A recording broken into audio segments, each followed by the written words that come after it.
All right, welcome back to Waste Some Time with Jason Green. I am Jason Green. This is our 5th annual Christmas special. When I was a kid, I loved Christmas specials. I loved when random guests would show up at the door and then celebrate Christmas with the hosts and talk about what they're doing for the season. If you've seen this Christmas special, any of the other episodes, the past 4, you know that that's exactly how this works. Throughout the course of the night, we're going to have some special guests, some who have never actually appeared on the show before, coming up, and we're going to talk about the holidays. Whether you celebrate the birth of Christ or the birth of Claus, I've got you covered. We're going to have a lot of fun in the next few hours, and it starts right after this. Just wanna waste some time with you. Sometimes it seems too good to be true. Nobody out there can waste time with you. All right. Now, for those of you who have been to the Christmas party in the past, you know that I usually have my friend Miguel, childhood friend, live from Rockefeller Center in New York to show off the Christmas tree and show the Christmas lights. He is a bit under the weather and could not appear this year. So it's a bummer. Next year, he'll be back. Also, I like to kick off the big, fun, old-fashioned Christmas show, the fun, old-fashioned family Christmas show, with an appearance by my mom. I like to have my mom call in. She also is not feeling well and unable to attend, but she did say she wanted to wish everyone a Merry Christmas, and she'll be back another time. So as the show goes, guests appear every 15 minutes or so. It gets a little chaotic. We're going to have some live Christmas music performances from some people that I believe you would know. And so I'm going to do my best to keep up with the chat, but it's not always possible. Wednesday 13 will be co-hosting the second half of the show with me. He'll come in the second hour, kind of like Al Roker. And so I'll do my best to catch up on any questions or comments I missed. First, Super Chat, Stephen J. Merry Christmas. Praises the birth of Santa and his brother Krampus.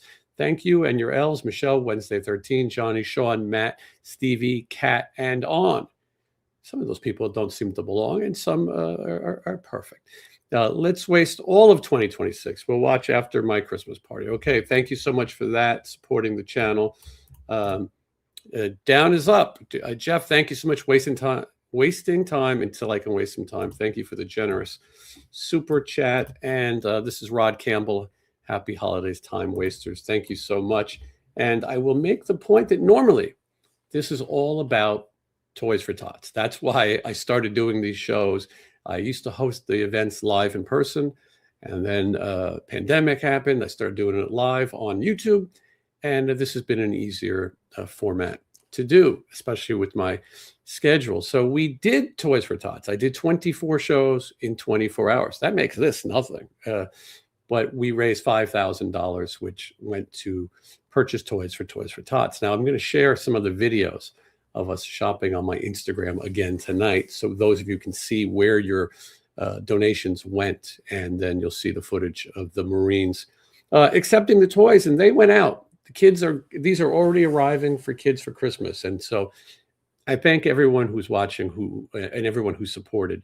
Did a good thing. $5,000 bought a lot of toys. We did our best to cover all ages and everything. Just try to make sure that everybody would be included. And again, couldn't have done it without you. It was exciting. And I look forward to doing it every year, just like this annual Christmas show. How many people watching have been here for all 5 Christmas shows? Is that possible? Is there anyone who's been here that long? And I see a strange... Sometimes I see these strange comments, and and then I have to look them up. But let's see here. I don't believe this one to be true, but entertaining nonetheless. Okay, we're going to have a good, fun, old-fashioned family Christmas. Dr. Paul said he's been here since before Christmas. Any surprise guest you will make amends with for our holiday miracles? Well, that is true. I've had some fallouts with people, and I had to and we broke Christmas bread and made up. You're gonna have to stick around and find out. That's right. That's part of the magic fun. Okay. The Classically Deceased says this is my second annual Christmas show, and who's here? Mr. Nitro Mike 1. I've been around for 3 of them, I believe. Nice.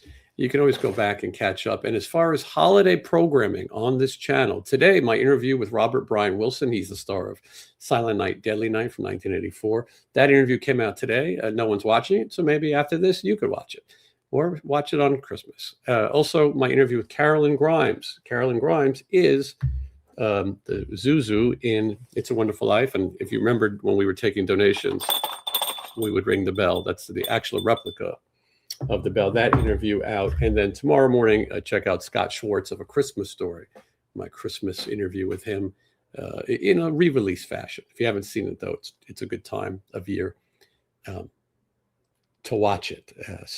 And then also for those of you who wanted to get my Christmas ball, but you haven't gotten your hands on it yet, you still have a chance right now. Link in the description, 15% off with code New Year's with an S on the end. NEW, New Year with no S on the end. New Year, because we're all looking forward to a bright and prosperous, a very uplifting new year. So anyway, if you want to get one, you haven't got it yet, 15% off code New Year. And there will be a lot of great interviews. Thank you so much. Glad you watched them. We will be airing grievances. Mr. Magoo Christmas. I've seen it when I was a kid, but I will be watching it again soon. A lot of people here, so I'm doing my best to keep up with everyone's comments. Thank you. I'm glad you enjoyed the Robert Brian Wilson. I think, he's not a household name. And I'm seeing all these comments that I don't want to comment because I don't know if it's true. So hold on. I'm going to a source and then we'll go from there.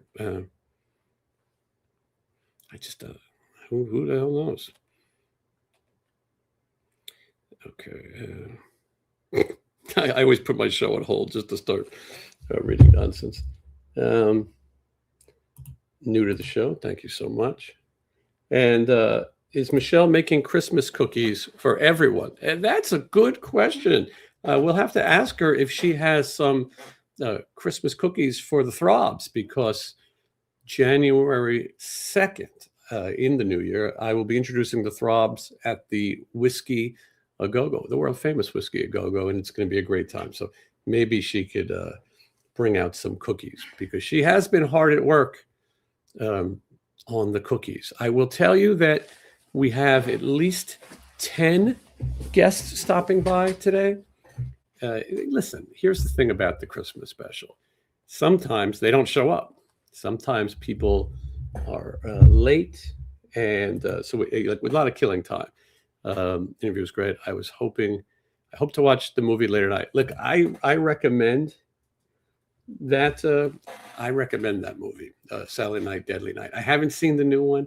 I haven't had a chance, but I recommend the 1984 original. And I hope everybody is having a great Christmas season. I've talked about it a lot on the show, that the holidays can be a hard time of year. Some people are alone at the holidays. Some people have been through tragedy, and it's hard to embrace Christmas. I feel like I'm in a tree farm right now, but I love the holiday, and I'm one of those people who starts on November 1st. I'm ready. October 31st, Halloween ends at midnight. I'm ready.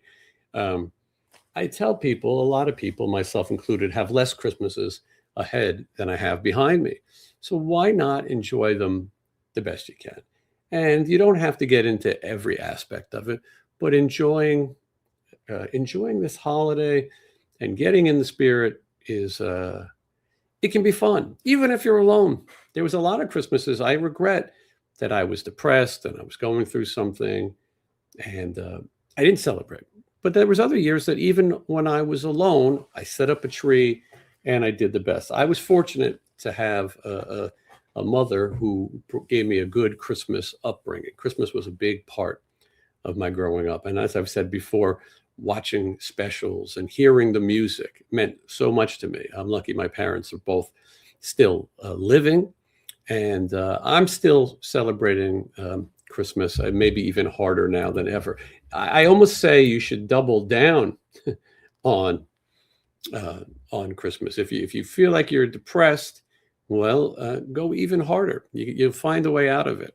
There are a lot of people that depressed, as I've said, and so this is the time of year to do your best to get out, reach out to an old friend, someone you haven't talked to in a long time, make new friends, whatever it takes.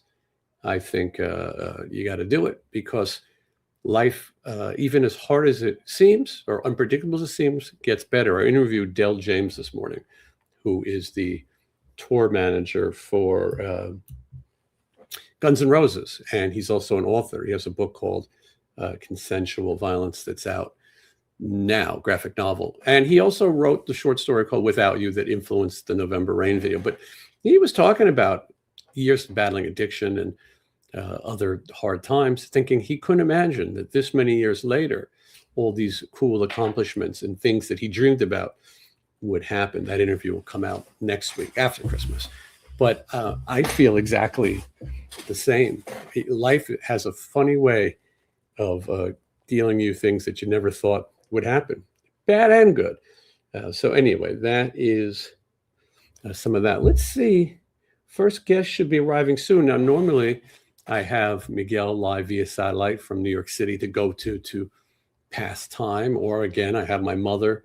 But for the beginning, the first hour of the show, I'm going it alone with my special guests. I'll tell you, in this hour, we are going to have two musical performances. We're supposed to have two musical Christmas performances. And if all goes right, our first guest will be a guest who's never, he's been in videos, but he's never been on this actual program. So we'll see if that works out. I want to start planning for next year's Christmas show the second this one ends, because there's always so many regrets I have. Didn't get this done in time. I'm glad we got the Toys for Tots done. This time I did it early because I wanted to make sure that the kids got their presents in time. One year we did it so late that I think the kids had to get the gifts the next year. Talking about the controversy of Silent Night, Deadly Night. Yeah, was for me, the graphic imagery was what I remember of that movie. But it wasn't even that big a deal. If you watch the interview, I played Gene Siskel, who was a famous movie critic, talking about how bad it is and how offended it is. I said, boy, could you imagine if he saw Terrifier? Had he lived long enough to see Terrifier, he would think that Silent Night, Deadly Night is a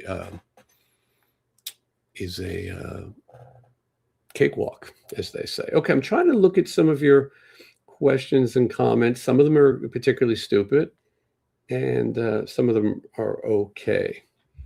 Are we getting some toys from Tots from Wednesday's new Christmas album?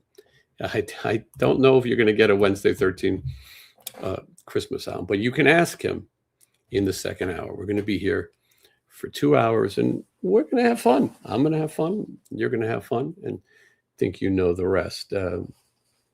Have you guys been watching Christmas specials? I'm always cramming to get as many in as possible, and I'm not going to lie. If I miss anything, I continue celebrating Christmas to at least New Year's, at least.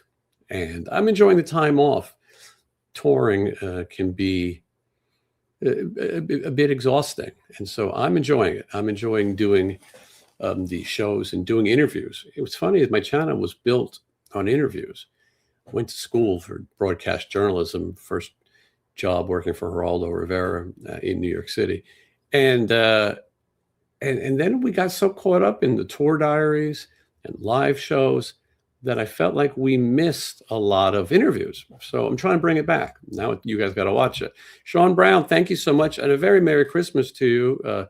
Merry Christmas, Jason, Michelle, and everyone who is a member of Waste Some Time with Jason Green.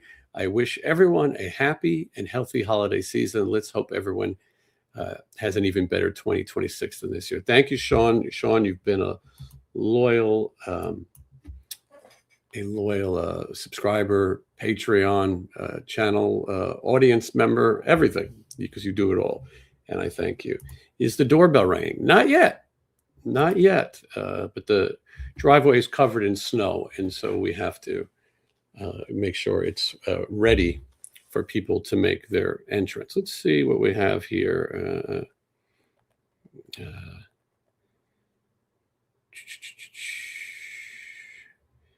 Wow. Well, I don't know really. You don't want to bring the Christmas season down, but are you saying, yeah. Well, there is I don't want to be the source. There's a famous vlogger named Adam the Woo, and there is a rumor that I've heard messages from now saying that he has passed. Look, I don't want to spread that if it's not true, but the people that I'm hearing from seem to say it is very sad, because he was one of the. Hopefully it's a false story, but I don't think it is. I don't know. I don't want to speculate. That's probably not the best thing to do. So anyway, that's all I can really say about that now. The Mexican restaurant just opened back up in Buffalo under their management. Well, if they open up the bowling alley, I'll be on my way back. I regretted missing some of those locations. That's from the movie Buffalo 66. If you think no one's watching the new Christmas interviews, you should see how little they're watching Buffalo 66 filming locations. Let's see. I think our first guest is late, but but you never know. He could show up at any second, at any minute. Also, some people don't know how this technology works. Merry Christmas. Hope everyone gets what they want. Yeah, I'm with you. And yeah. Okay. A lot of Merry Christmases, which is fantastic. And by the way, if you celebrate Hanukkah or Kwanzaa or anything else, enjoy that as well. It's a celebration of the year. So it's funny, like I said to myself, what do you do if a guest doesn't show up or if a guest is late? And I also said, what do you do if too many people show up at the same time, which does happen. And so that's why I have to keep checking the driveway to see if people have made the party yet. Normally I could talk for 2 hours, but suddenly this chat has gotten a little crazy. But look, I did 24 shows in 24 hours. And if you can do that, you can pretty much do anything. Sean Brown, Jason, have you heard that Denmark is getting rid of their postal service? It costs $8 US to send a letter in the mail. The old generation is worried that they won't be able to send Christmas cards. Wow, how crazy. I don't know what they'll do. It's how things are changing. This year, it's about family, not presents. I'm guessing you're still broke, Scholar? No, you don't have to be able to give presents, and family is a good thing. Be grateful for any family that you have. And Barry Manilow has lung cancer. Interesting thing about Barry Manilow is that he says he's getting it taken care of. He caught it fast, and that he'll be back on stage. I think he said in February. I hope so. I almost went to see his Christmas show again. I've seen it before, but he says that he's gonna beat it. He was going to be the first guest today, but he had to postpone, and I replaced him with a similar person who, let's see if he's let's see if we can get this going. Let's see what happens. Sent a text message. This is why sometimes you want to overstep Uh-oh. Well, hold on. I said that he might be running a little late, but sometimes all you need is 2 minutes to midnight would be enough time. Let's welcome. Well, hold on. Wait a second. I hear a doorbell. Oh, and a knock. Who could be at the door? Well, of course, Merry Christmas. It is Niko McBrain. Well, hello, everybody. Hello, Jason. How are you? Very good. Merry Christmas, My, Niko. my sincerest apologies for being late and tardy. That's not normally what I like to do, but anyway, we're here. We're here. Thank you for being having the invitation. It's great to be on your show again. How you doing? I'm doing great, Niko. A lot of people know you from Iron Maiden, but I've had your food, and at this point, I think I know you from Rockin' Ribs in Coral Absolutely, Springs. yeah. Uh, 32,000 people watched our video of us Oh, having that's incredible.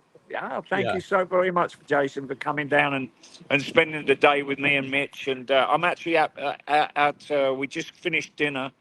A dear friend of ours has come down from New Hampshire for the day, and he's going back in the morning. And we came out to have a beautiful meal at the New York Steakhouse here in Coconut Creek.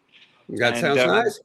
yeah, it's just up the way from the restaurant where we were a couple of months ago, wasn't it? Now, when was it you came down to see me? Yeah. Maybe September. Say again, September, was it? Yeah. I think so. Everything's good, mate. How you been? I love your Father Christmas hat. And by the way, yes, Merry Christmas to you, mate. It's lovely to hear your voice. Lovely to see you. And how's Michelle doing? She's doing great. She's running things behind the scenes. Niko, I wanted to bring some attention because this show we raised $5,000 for Toys for Tots, but you do a lot of good things, and it's not that you're looking for credit for it. But tell me a little bit about what you were doing earlier today. Oh yeah, I supported a wonderful charity down here called Children's Place at Home Safe, and it's basically for distraught kids from broken families and mums and dads that are getting into trouble with the law, that sort of thing. They're kind of orphans, and there's four campuses from Northwest Palm Beach down to Boca Raton, and I went to visit all the children that we're looking after. There's 28 of them in total at the minute. And I went to see, we have 3 music rooms out of the 4 campuses. And I went to check the drums out and check that the guitars are working again. And not that I play guitar, you know, but yeah. So I'd go and visit with the kids, and got to see them and meet them today. And it's a wonderful charity, non-profit charity. As I said, it's called Home Safe. I've been supporting that for 20 years, since 2005, and I got first introduced to them through Tico Torres. He was the celebrity host for the charity for probably 4 or 5 of those, moving through the years from 2005. And then Clarence Clemens took over in 2009, I think it was, around there, or 2008. And then when Clarence passed, I took over the moniker. So I've been the celebrity host for the last 12 years or so. And we have a charity event coming up in January the 25th next year, and we have that at the Hard Rock in Fort Lauderdale. So it's a great charity. But I've been busy all day, and then I got home and I had to go and buy Christmas dinner. I'm cooking tomorrow. We're having a Christmas early tomorrow because my son's going up to see his fiance's sister up in New Hampshire. Funny enough, he might be on the same plane as my mate who's here down to see us. So it's been. Oh, hello. What's going on here? Close all tabs. Oh, excuse me a minute. That's all right. I don't know what's going on there. It's been a busy day, and then as I said, my friend came in from New Hampshire. He lives just outside Boston, and he came down to see me, and We just had dinner, so I don't know why. There we go. You're back now. I got Okay. you in full Technicolor glory on this Thank you. telephone. A wonderful life. Yeah. A lot of people are Yes. saying hello to you. A lot of people saying Merry Christmas. A lot of you've touched a lot of people through your work, through your charity, through your restaurant. Oh, he went black for a second, but What's going on? we lost him. Well, that it happens when you're live via side. I think he'll probably be able to pop back in, but I'm so glad. And what a treat for you guys. And I've said it to him. Oh, hold on. Here he is. So All right, sorry, you're back. mate. No worries. Me and, as you boys and girls can gather, and yourself, Jason, I am absolutely terrible at technology. I touched something on my phone, but I lost it. But we're back. We're back. Back. I'm so happy that you can kick off this party with us. And Niko, you're such a kind guy. You really everyone who's watched the videos or anyone who's gotten the chance to meet you is so grateful for that experience because you definitely are a class act, Niko. Thank you, and yourself, Jason. And it was wonderful when we first met there back in September when we did the Monster Palooza together. Wow. Obviously, Bruce was with us, wasn't he? Mm-hmm. And I've been asked to do a couple of the Autoramas next year. I don't know if you're going to be able to make any of those. And then there's a Comic-Con I think I've been asked to do in March with Adrian. So I'm looking forward to that. Hopefully, we haven't confirmed that one yet. Mm-hmm. But it'll be lovely if we can cross paths again, Jason. I would love to. I would love to see you. I'm on some cruises next year, and I tell people if you're on a cruise, you got to stop by Rockin' Ribs. So absolutely. Well, we will see you definitely that time. Yeah, I guess that's February. Yes. They go out between January and February, don't they? From Miami and Fort Lauderdale down here. Mm-hmm. Yeah. But I'm sorry to I didn't say thank you as well for your viewers that are watching us and wishing me a happy Christmas and a Merry Christmas, and likewise back to all of your wonderful audience that have and there we go. I've lost you again. That's okay. We're going to have a musical performance in just a minute. One of my closer friends and loyal friends will be coming by in just a minute. So hold on. There's Niko. I'm so sorry. I'm not going to touch anything else on the phone at all while we're doing our chat together. No, that you're fine, Niko. Hopefully, sometime you'll come back and we'll do a formal interview on the show. We'll chat about things. I just wanted people to get to see you and a quick Merry Christmas. And I'm hoping that you're going to enjoy the rest of your season as well. Thank you so much, my friend. Yes, I'm. As I said, my boy's going up to New Hampshire tomorrow to visit with his fiance's sister. I met her dad yesterday. We went and had a lovely dinner. I've got something coming. I don't know if you can see that. It says closed tabs. I don't know. No, we're okay. I don't see anything. Oh, okay, that's good. Yeah, so we're having an early Christmas, a Christmas Day, 2 days early. So we're going to celebrate it tomorrow, and I always cook dinner for the family, and so I'm looking forward to that. And thank you so much again for inviting me on your show. And I'm sorry again for boys and girls that I was late. No worries. Yeah. Thank you so much, Niko. I appreciate it. We'll talk again more in the new year, and a very Merry Christmas to you and your family. You bet. Thank you. Have a glorious and blessed Christmas, everybody. Love you all. And Jason and Michelle, thank you so very much. We'll see you later. Thank you, Niko. That was Niko McBrain. As I said, you guys know him from Iron Maiden. I know him now as an incredible cook with an amazing business. But we've got somebody here, I think. Uh-oh. Oh, they're alternating between the bell and the knock. Please welcome Paul Shortino. Paul, how are you? Hey, how are you, my good friend? Merry Christmas. Merry Christmas, Paul. I was saying every time I have a charity event, you're one of the first people I call, and you always are there. You've never said no, and you've helped me raise so much money and toys for children. And it's not just my events, Paul. I know you're out there all the time doing good things for people. Well, life's short, so we need to give to others and help others when they're in need. And the little four-legged ones who don't have a voice. My wife, Carmen, didn't want to have children, so we've got a lot of four-legged dogs running around from South Korea and Spain. And so I'm hoping this time when they all pass, that we have a little time together before we adopt some more animals. But we're looking forward to doing another event for the retriever rescue of Las Vegas. And I've been talking to Johnny Katz a little bit about looking at some of the strip malls around in Las Vegas that aren't up and running. They're all empty.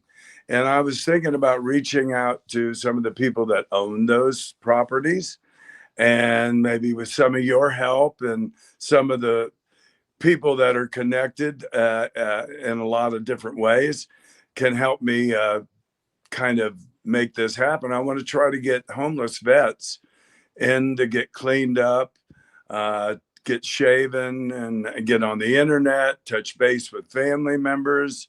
And there's a lot of people that are homeless out there that aren't all cuckoo. You know, there's a lot of people out there that have lost their minds, and they need to reopen a lot of those community centers that they closed down for people that were not just homeless, but some of the folks that are mentally ill. Actually, in 1935, there were 35,000 mental institutions in the United States. Well, that's just about how many we have now. Yeah. So they've actually closed a lot down and said, hey, where do you want to go? People usually want to go someplace warm. So they go to either California or Las Vegas or, Arizona, places that have a warmer climate. But that's one thing I would love to do. I don't think that homeless vets that who have fought for wars to keep our freedom deserve to be on the street. I mean, that's just, Yeah, it's a great cause, and I say it all the time about our vets. You ask them to do something, you got to be there when they come home, and like they did with Sergeant York. That's one of my favorite movies with Gary Cooper. He was from the Appalachians, very poor, and he wanted a piece of bottom land, and it was against his religion to kill anybody. But when he saw all of his friends getting shot up in World War I, when he came home, he didn't want anything else but go home. And they were offering him all of these, endorsements from all different kinds of companies. And he ended up going home, and he got that piece of land that he wanted. And I think that's what we should probably give all of our soldiers. When they come home and they don't have a home or they owe a mortgage, then we the people should take care of that so they don't have to deal with it. I couldn't agree with you more. And the comments as well. I know you can't see them all, but a lot of people are really behind what you're saying, and also wishing you a Merry Christmas, happy to be here. Paul, to a lot of people, you're the singer for Rough Cutt. You were the former singer for Quiet Riot. You were in King Cobra. You've done a lot, but I think a lot of people remember you as Duke Fame. And I've got to ask you, because it's so sad Rob Reiner passed away, but you were directed by Rob Reiner. Yeah. In fact, when we did that first Spinal Tap, Rough Cutt hadn't been signed yet. And Ted Templeman was thinking about it, right? And Jakey Lee was in the band, Jakey Lee Williams in Rough Cutt, and Dave Alford. I think Claude Schnell was in the band, Joey Cristofanelli at the time, and we were playing the Troubadour. And it was so funny that they saw an ad that Wendy, our manager, put out. Wendy Dio, Ronnie's wife, put an ad out in the paper and a picture of the band. So the casting people from Spinal Tap showed up at the Troubadour, and they asked me to show up. They asked Dave and Jake, and I showed up with what I was wearing. That was my outfit. And they saw me show up before anybody else. And the next thing I know, they go, there's Duke Fame. We don't even have to dress him.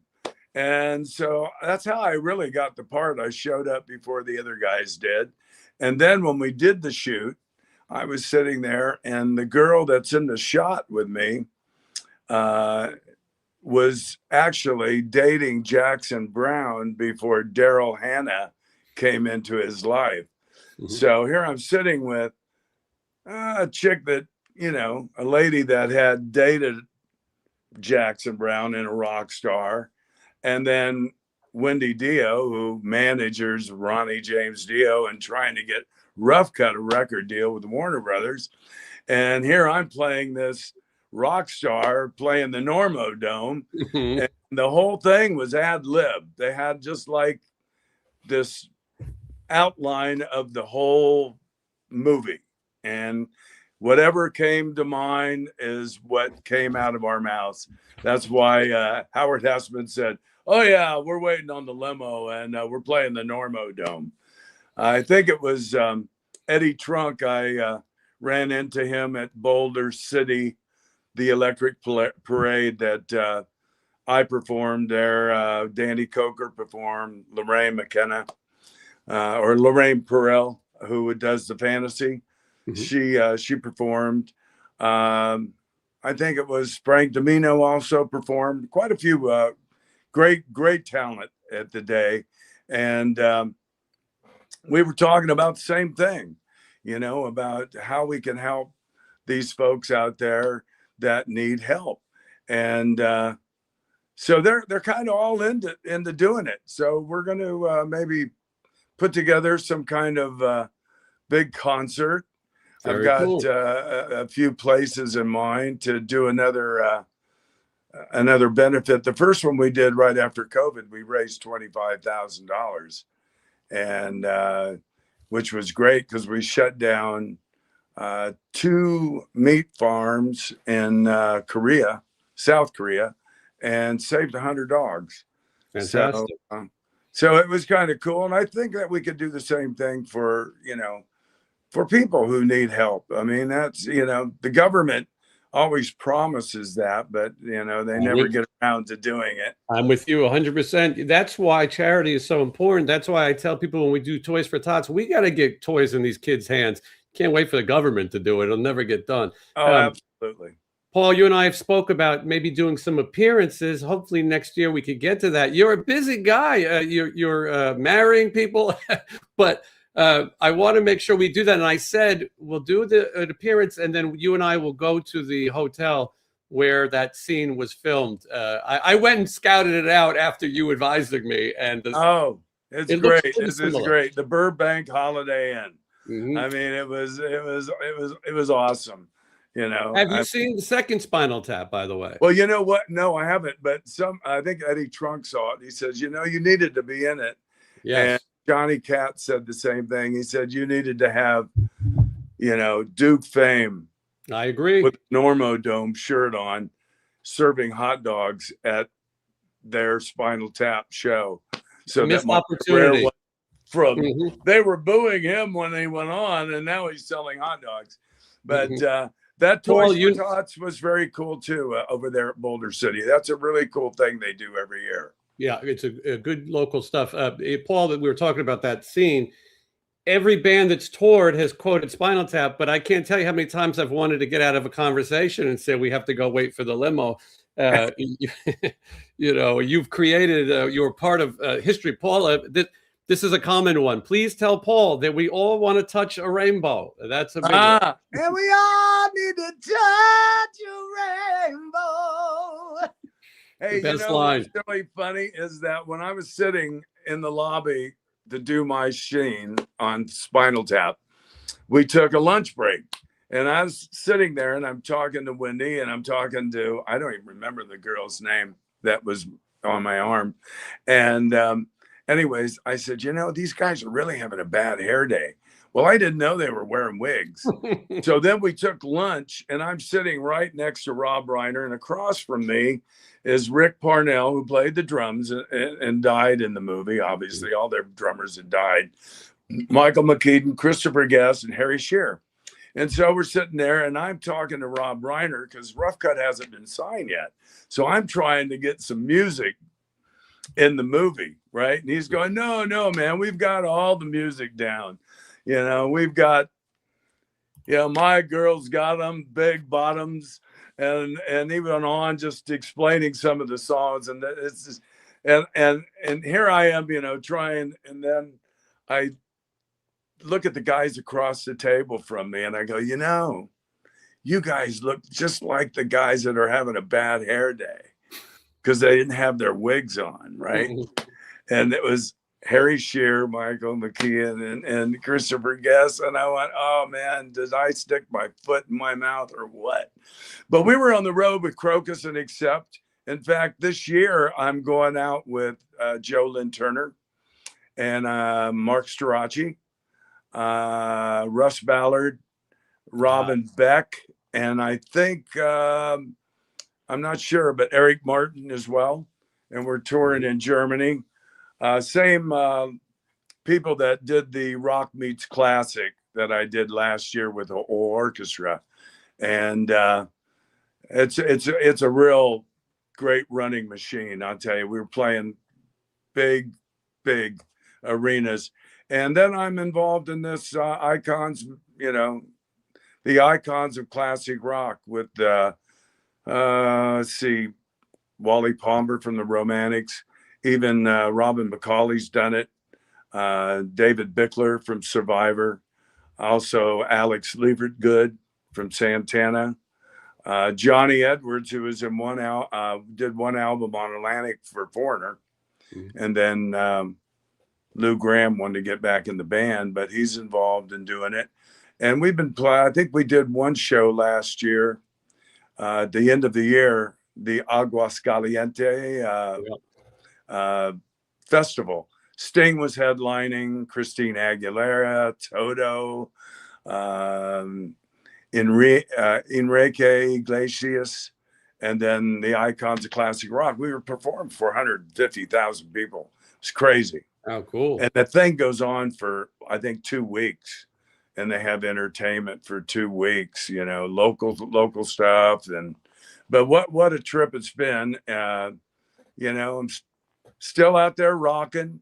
And, I kind of wish I would have gotten in the new Spinal Tap. Should have been there. An agent that contacted him, said, hey, Duke Fame's still alive, although his manager died. And that didn't go over too well. So, but Howard Hessman unfortunately passed away during COVID. So, God rest. Is there any chance that you might perform a little something for us? Oh, absolutely. All Bells right. will be bringing this sad, sad news. Oh, what a Christmas to have the blues. My baby's gone and I have no friends to bring me greetings once again. Crowds will be singing Silent Night.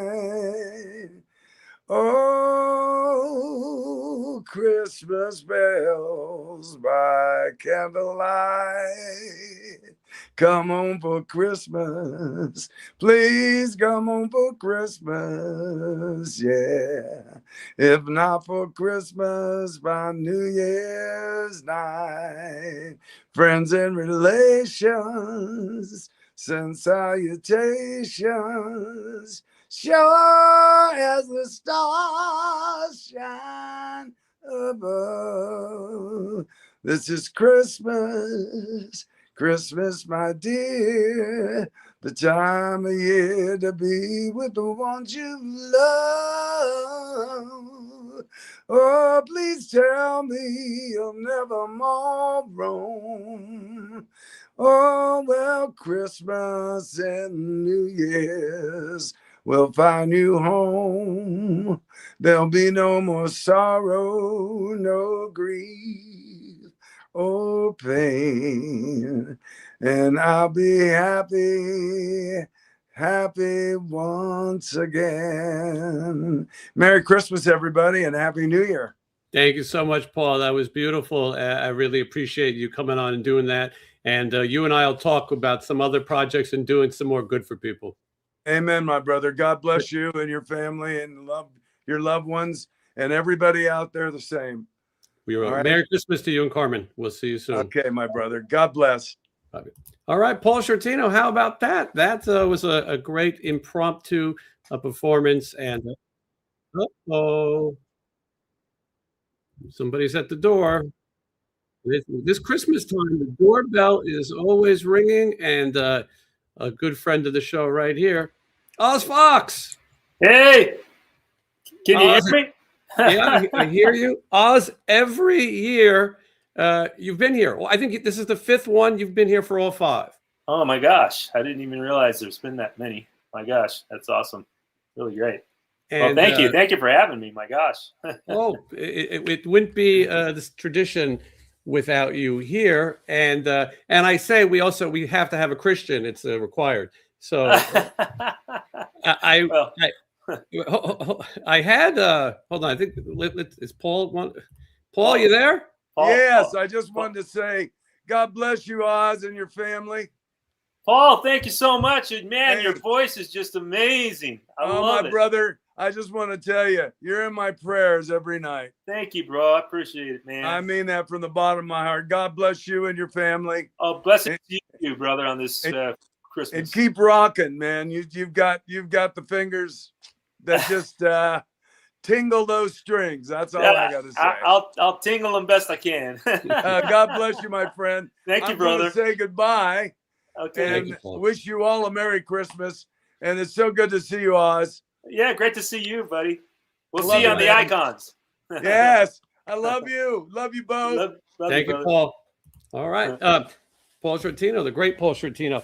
Oz, I just had Michael Sweet on maybe 2 weeks ago, and we talked about the new Stryper Christmas album. It's the first time you guys have done a Christmas album, and people can get that now. It's in all kinds of different formats.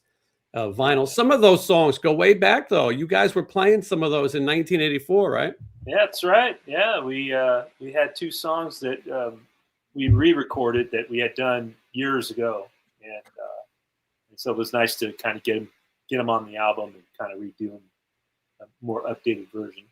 I had a good chat with Michael, and I always do, and I like that people can put some differences aside at Christmas, and I think that people sometimes with Stryper take cheap shots in their interviews.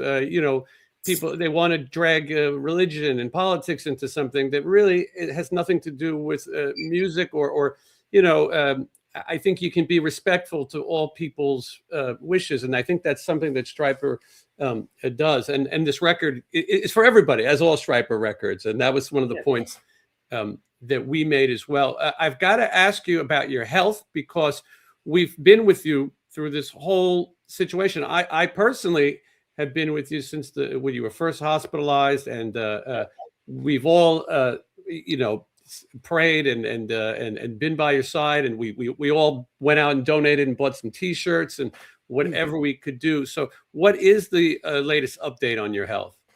Well, glad you asked, because we got together with these great people at a place called Leading Edge Clinic, Dr. Corey, and basically he's got me on a cocktail of different things that are really helping keep things from growing. Seems like things have stopped growing, and things seem like they're kind of disappearing at the same time. And my neurologist, I had just had a meeting with him from UCLA, Zoom meeting, and he was very happy to see that my scans are coming back clear and looking really good. And he just kind of said, "Keep doing what you're doing," and it's really awesome. It seems like we're beating this, and we're really blessed and happy to see that things are going a good path. So Amazing. I haven't had anything happen that's been too serious at all. You know, there's still some challenges because once you have brain surgery and things start to kind of get a little strange. When you're playing guitar, and especially because it did affect the left side of my body, but at the same time, I'm pulling it off. Seems like I'm able to get out there and make things happen with the band and still perform, and that's kind of great. It's kind of great to be able to still get out and do it. We're doing a new album coming up, soon. You've you had to slow down on some of the really far travel, and Michael talked about this in the interview too. Some of it is just too much to do. You've been through a lot, but you still are actively in Stryper and are going to play on the new record and do some shows, right? Yeah. As far as I know, I mean, he said it as well. Yeah, I mean, everything's looking good. My doctor, like he was like telling me he didn't see any problem with me doing touring or anything. It was just the amount of sleepless nights that we were having to look at. Recent long trip down to South America, and of course, our friend Howie Simon took over for me, which he did a great job. It's just amazing. So and now we'll send prayers to Michael, who's dealing with his own health struggle right now. Yes, absolutely. So we're all keeping him in our prayers, and we're gonna just hopefully support him in all of that and get him through it. Yeah. As I've said this many times, but I respect our friendship so much. You've been so loyal. As I said, it's a great thing. There's that quote, "It's a Wonderful Life," that about having friends, and it is a true thing. I've had so many people when I started this channel who came on because of my friends. There was no viewers, but we built it. Same thing with the charity events. Every year, Toys for Tots, you were there. We were shaving people's heads for kids with cancer. You were ready there and doing it, I didn't shave my head, but you're right. But you assisted with the shaving. Yeah, I assisted with the shaving. Yes, and I'm just so I'm so happy to see your health progress, and you motivate people, because it's a tough situation. You're proof that people can live through a really hard time. Well, and on top of that, it goes without saying, because not only of who I am, but what I stand for. There's a lot of divine favor going on, around me, and I really honestly, to be honest, I could have had things go really bad with brain surgery, and so far it seems like we got through some pretty amazing surgeries, and that's it's like they say, the brain is God's country. You never know what you're doing in there, even though you think you may know. There still could be some complications, and thankfully, nothing really bad happened, and I'm still here to tell the story. So here. I'm not sure you can see all the comments, but so many people saying nice things and are so happy for you, and a lot of Merry Christmases to you as well. A lot of Stryper fans. Oh man! Well, Merry Christmas to everybody, because it's the Jesus is the reason for the season. I mean, my gosh, it wasn't for the baby being born in a manger, I don't think life would be what it is today. For some of us. All of us, for that matter. Absolutely. So, Oz, each year you've treated us to a little holiday, a song. Did you have something planned this year? Yeah, as a matter of fact, I do. And you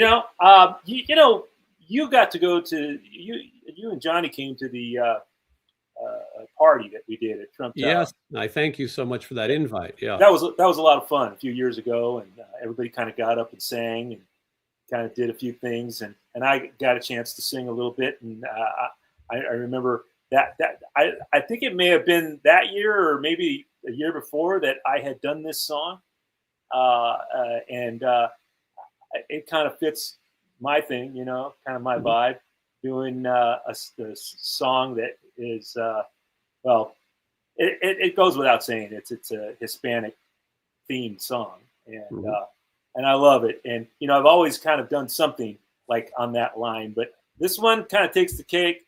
I did play guitar and sang it before on here, but now I've got the actual like karaoke track, which I think is cool. Let's hope we can get it to get into your audio, Jason. Okay. All right. Well, let's give it a shot, Oz. Okay. So what I'm going to do is I'm going to move this. I may not be able to hear you talk if I take this out of my ear, but I'm going to put this headset on because it's going to a different set of channels. But here we go.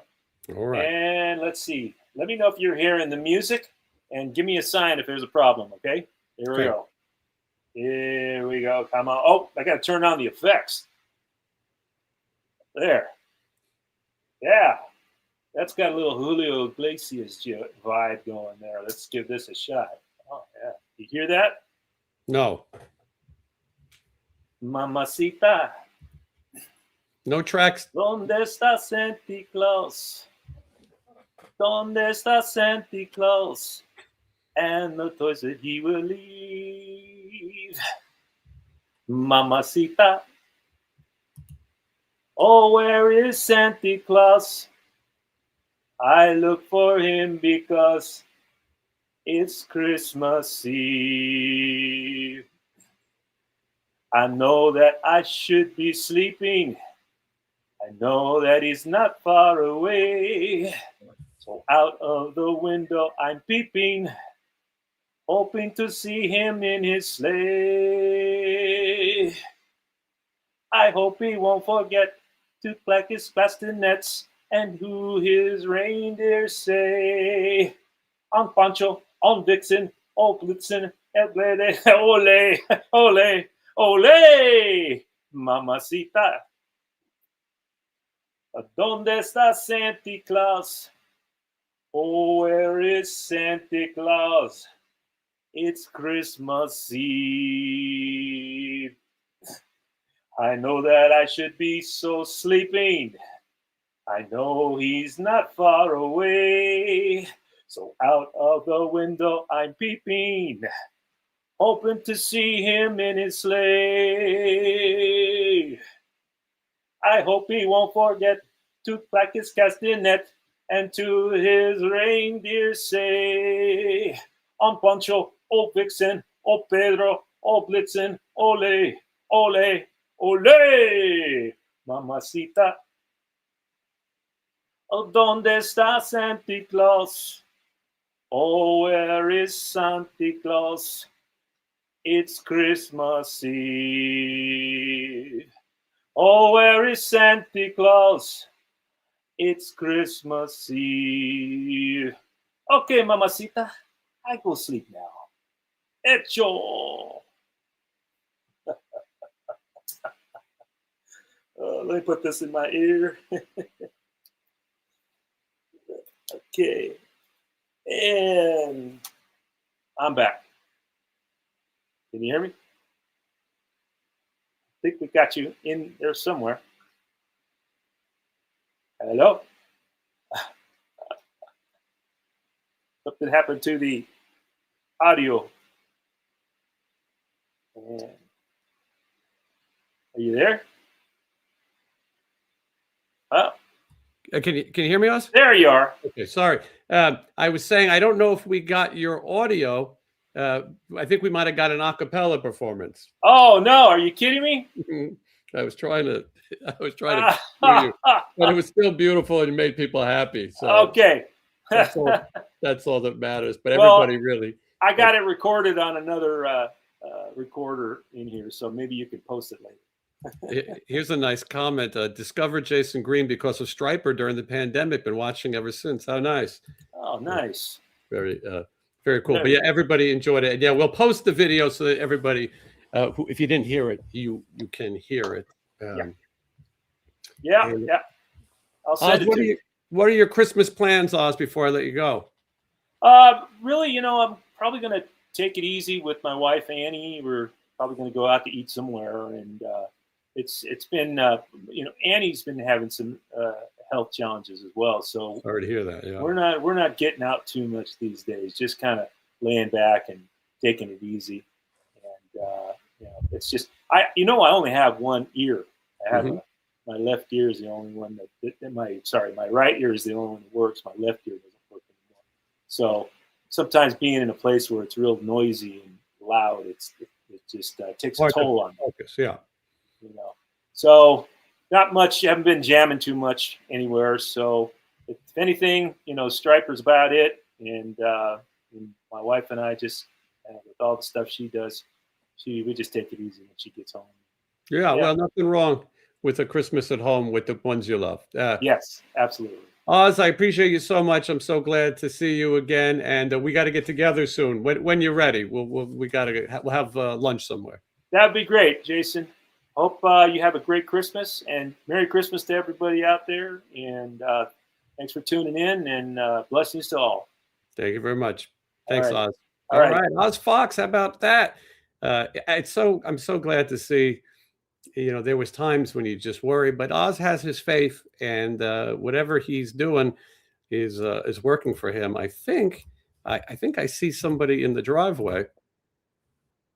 Oh, that is a stern knock, and it is Wednesday 13. Wednesday, how are you? Ho, ho, ho. Well said. I'm glad you're here. You're going to help me go through the second hour. We got a lot of surprises. It's been a fun show so far. I've been watching pieces of it. I think I've caught most of it. Yeah, we've had a fun time, and Oz has been on every one of these Christmas shows for the last 5 years. So I was happy to see him again, and I think Nicko was a big surprise to a lot of people. I don't think people knew that he would be here. It couldn't be a nicer person. What you see is what you get. A lot of people, buenos noches and gracias to Oz. A lot of Merry Christmases to Oz, and then a lot of hellos to Wednesday 13. Wednesday's been a fixture. Hello, everybody. Hello. Wednesday. Is this my third Christmas party? I think so. It's funny, Wednesday, it wasn't like that long ago that we met, but we made up for a lot of lost time. Yeah, man, it is flying by. I feel like it's got to be the third year of doing this, because it's our third Halloween this year, right? Yeah, since we went to the Halloween house. Yeah, so Seasons Beatings. That's a line in my Christmas song. Mm-hmm. I was just jamming that song, "Buried by Christmas." That is the probably easiest Wednesday 13 song of all. It's two. It's always famous with us. We're like 3 chords. That's all you need. 2 chords. This song. It's just a.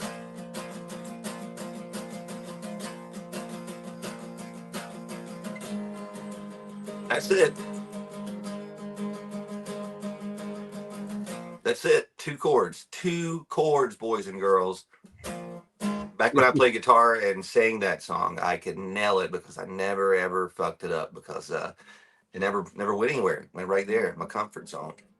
It's a little bit of sad news. Adam the Woo, I don't think you knew him, but he is a very famous vlogger. He had some of the best numbers. He did things before everybody else. He's the friend of Sean Clark. He's in Sean's videos. He passed away at the beginning of this show. I have a friend who knew him, who's going to come on and talk about it maybe a little bit. But it's so hard to do these shows, because you start hearing rumors, and then someone saying Mike Peters from The Alarm passed away, and it just never mind. I was sending a link, but it looks like we found the link. Wednesday, there's somebody at the door. Uh-oh. I wonder who that could be. Is it Santa Claus? I think you know this person, and I think you might have even recorded a song with this person. Here he is, Tammy Down. I really like this person. Hey! What's Happy up, holidays, Tammy? I'm so glad to see you. We all are. Everybody's happy that you're here. It's been a long time since we did our last interview. You were talking about a book. I'm sure at some point that book will still happen, right? Yeah, there's some stuff that needs to be updated and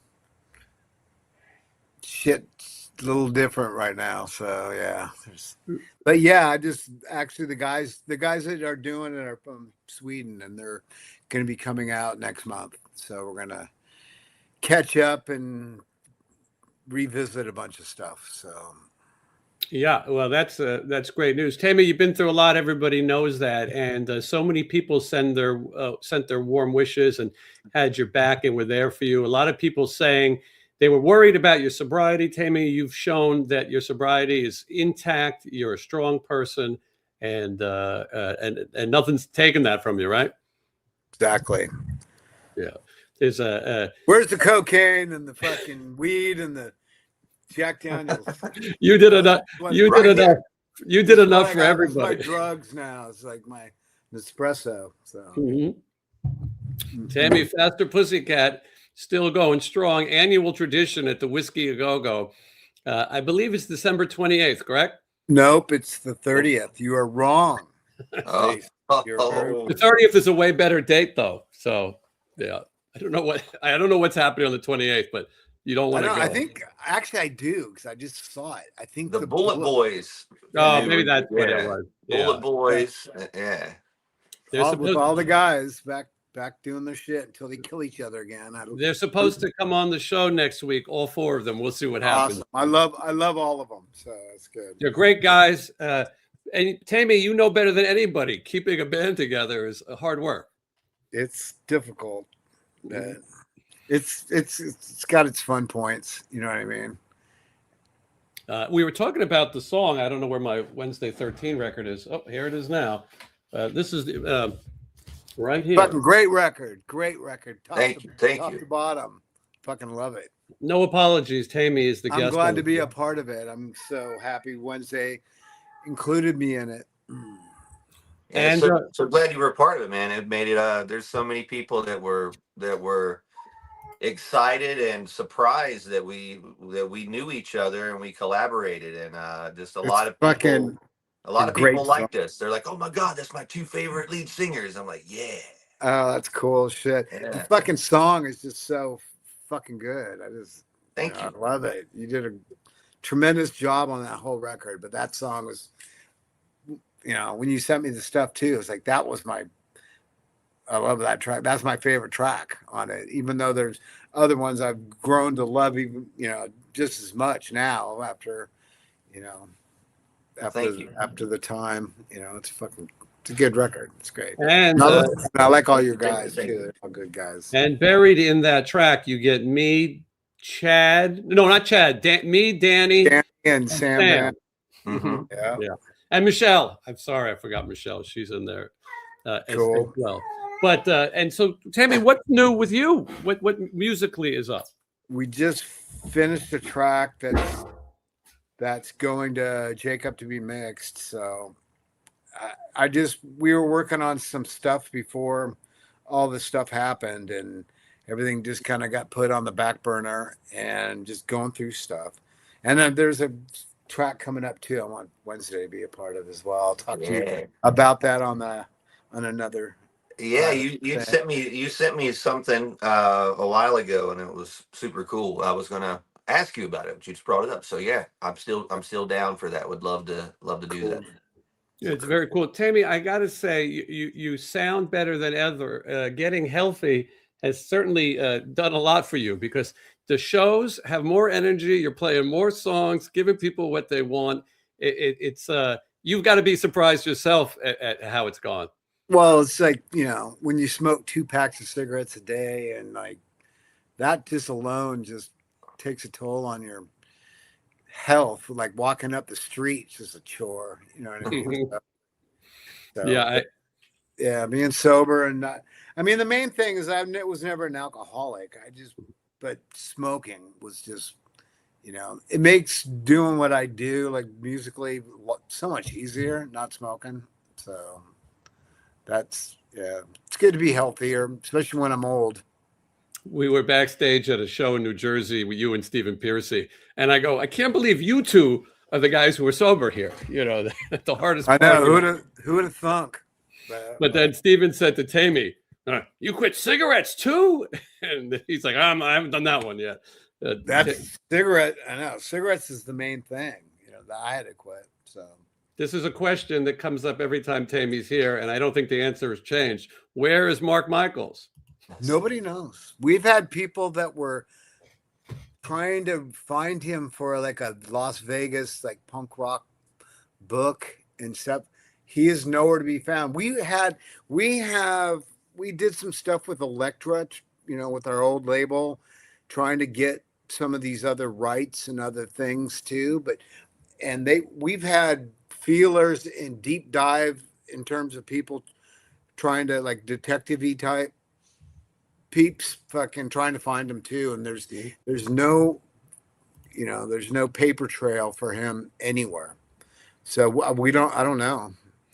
You know, I hope he's okay and living up in like he's an ice road trucker or something there up there but I don't know. With his habits that he had before, I doubt that's the case. I don't think he's here, honestly. I don't wish that, but that's been me and Greg's, you know, conclusion. Something about drummers. You know, I don't know. Yeah, Brett Bradshaw, the next drummer in line for Faster Pussycat, it's no longer with us. What about the A-Team? Now he's got to keep Chad fucking above ground. What about the A-Team? They escaped to the Los Angeles Underground. Maybe that's where Mark could is. Be there. And the Los Angeles maybe he survives as a soldier of fortune. Or he went back to Vegas and he's in the underground in Vegas with all the. What about where is the Los Angeles Underground that the A-Team went to? I want to go there. Let's go. Let's go. Let's go after this. Let's go. I'll see you soon. We'll do that. We got to do it at night too, with like miner hats and stuff like that. I got a couple miner hats in this closet over here. That's the only miner you want to bring with you. Next year, Taime, what are the plans for Fashion? Yeah, I got those kind of miner hats in that closet over there. I'm just kidding. By the way, we were talking about Toys for Tots. We raised $5,000 from the viewers this year to buy toys. Taime was one of the first people that came out and did a night at the Hard Rock Hotel. You rode your motorcycle out, I think, in rain for such a great cause. Probably. I will ride it anywhere. Taime, anywhere for a tot. What are at the time, Taime said, maybe cover the kids' ears, but at the time, Taime said, what about an adult version of this called Toys for Twats? There we go. I probably disgusting and said something like that. Yeah. Toys for tits. How about that? That's true. Equal opportunity. Taime, what's next year? Or toys for old dudes. Yes. Well, that's all of us. What's the next year like for Faster Pussycat, Taime? Right now, we don't really have anything on the books. We have the Monsters of Rock cruise, which is going to be in April.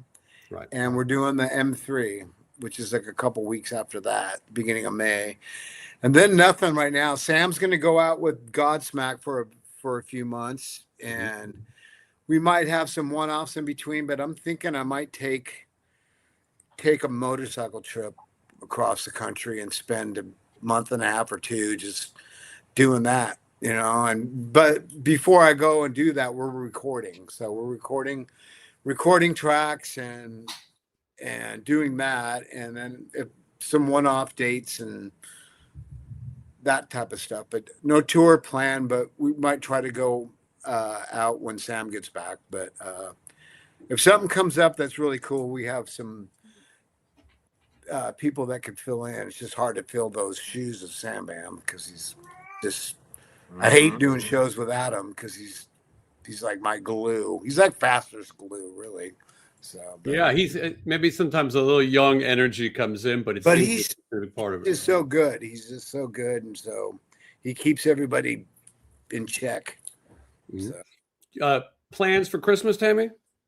Just gonna hang out with some close friends, and that's just.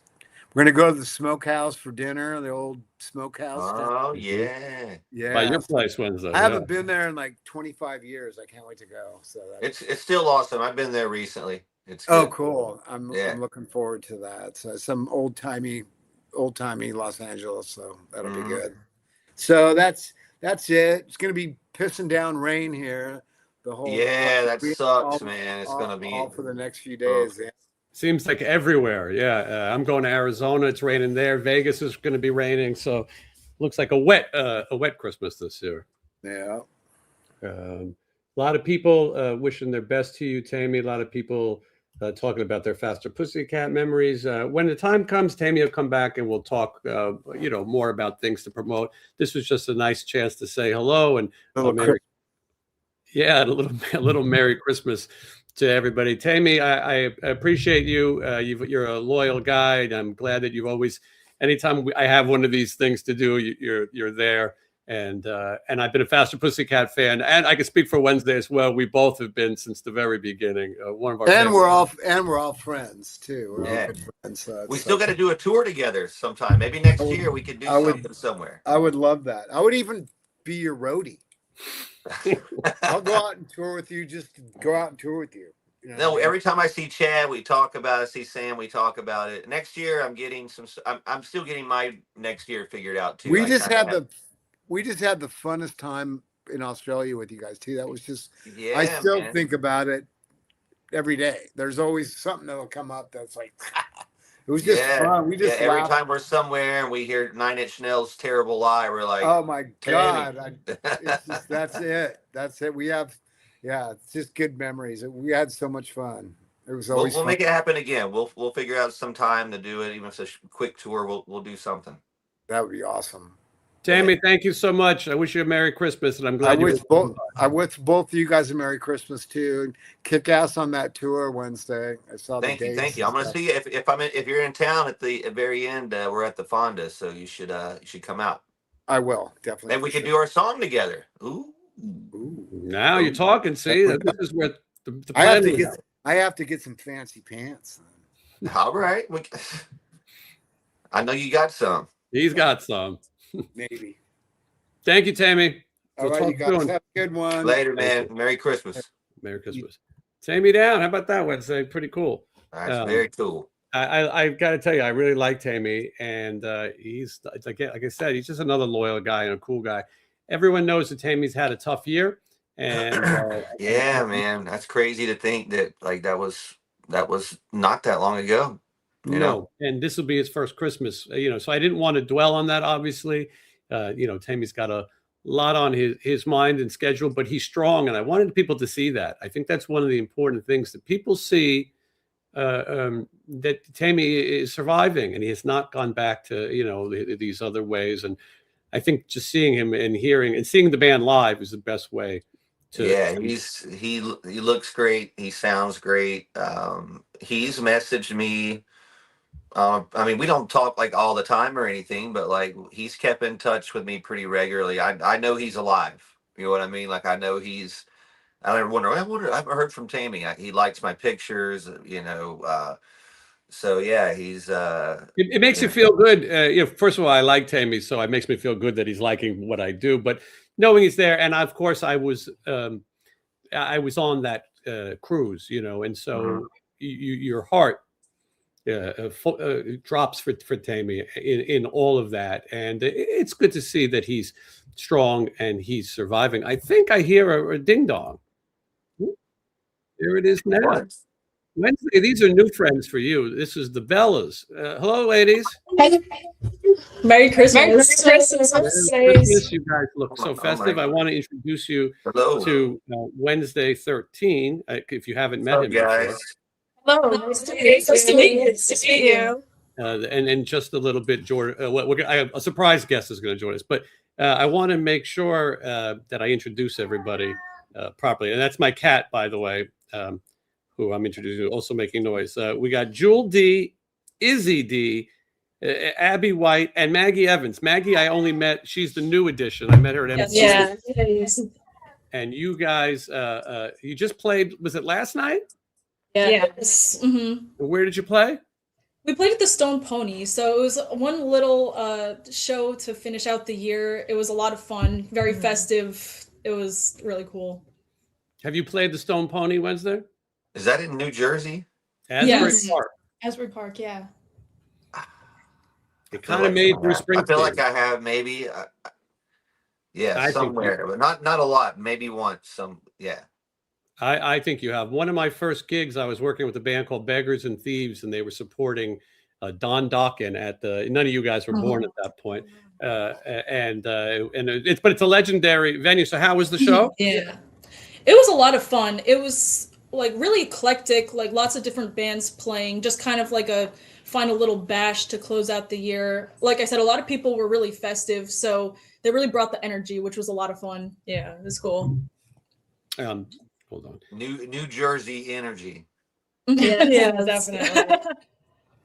They brought every time I play New Jersey, I try to talk up the Toxic Avenger and get the crowd like thinking they're all going to cheer, and they never ever cheer. Yeah, we would cheer.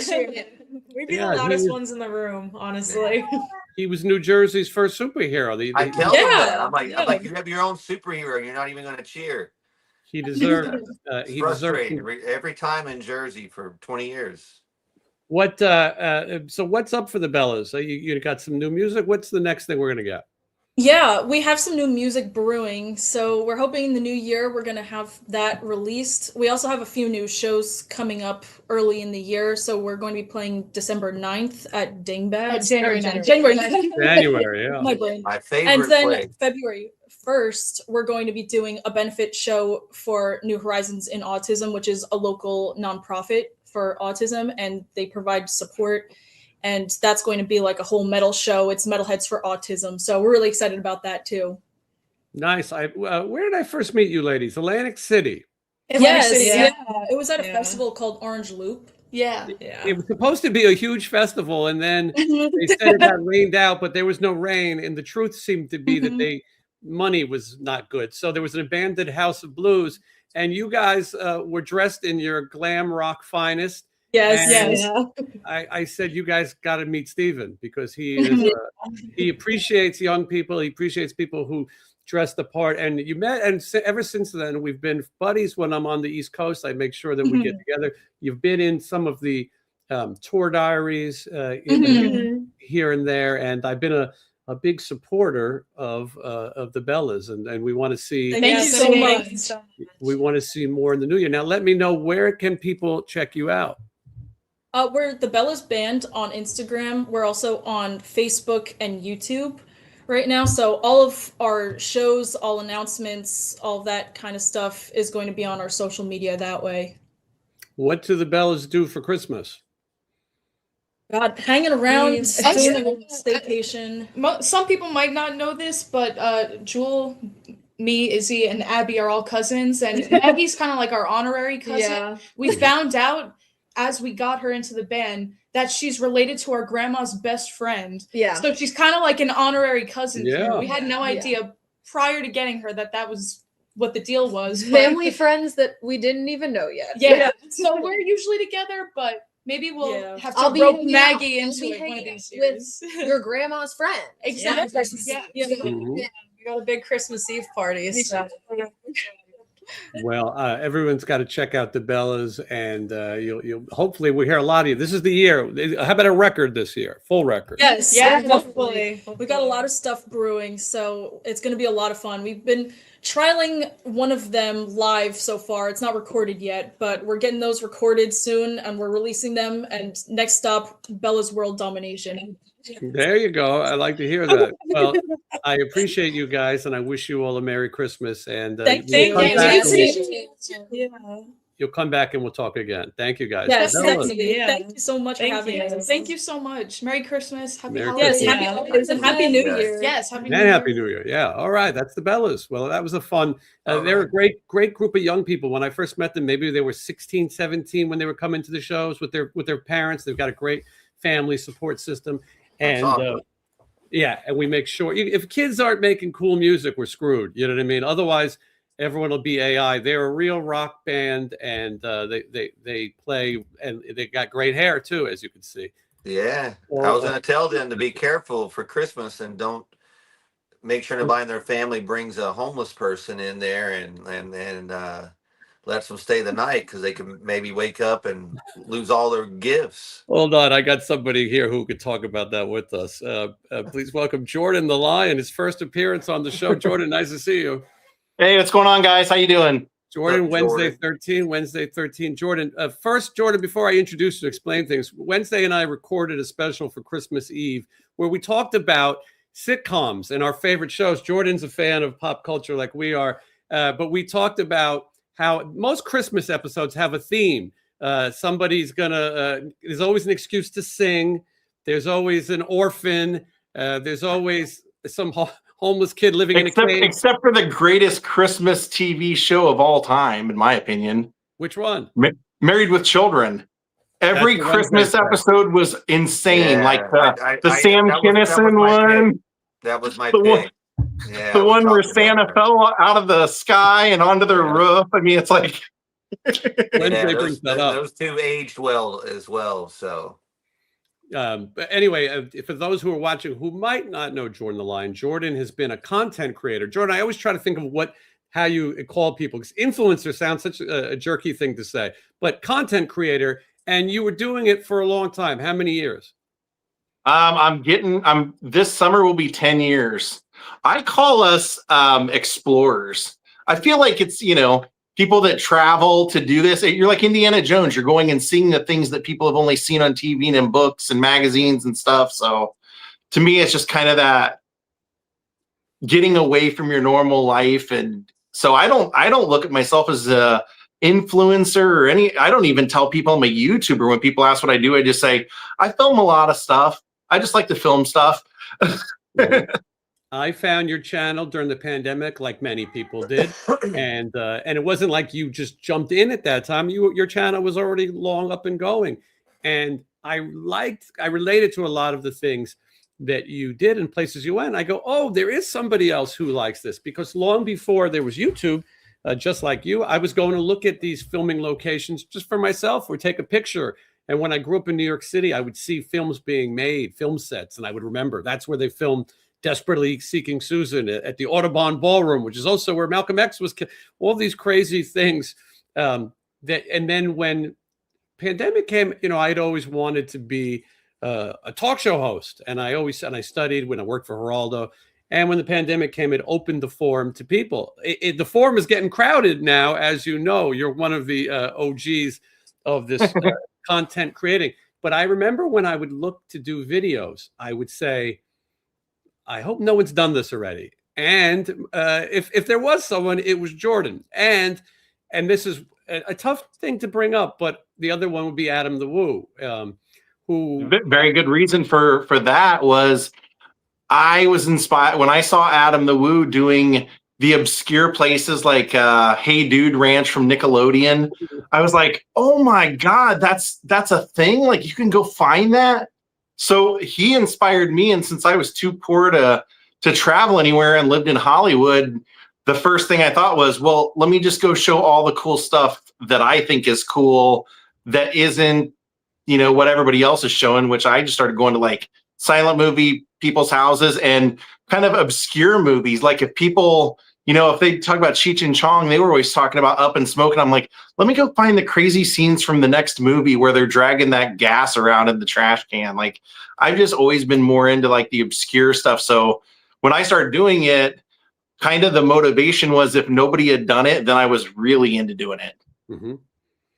And it showed, because you did go to these crazy places. So it's a tough day because Adam the Woo has passed away. I see a lot of people in the comment asking if you knew him. You absolutely.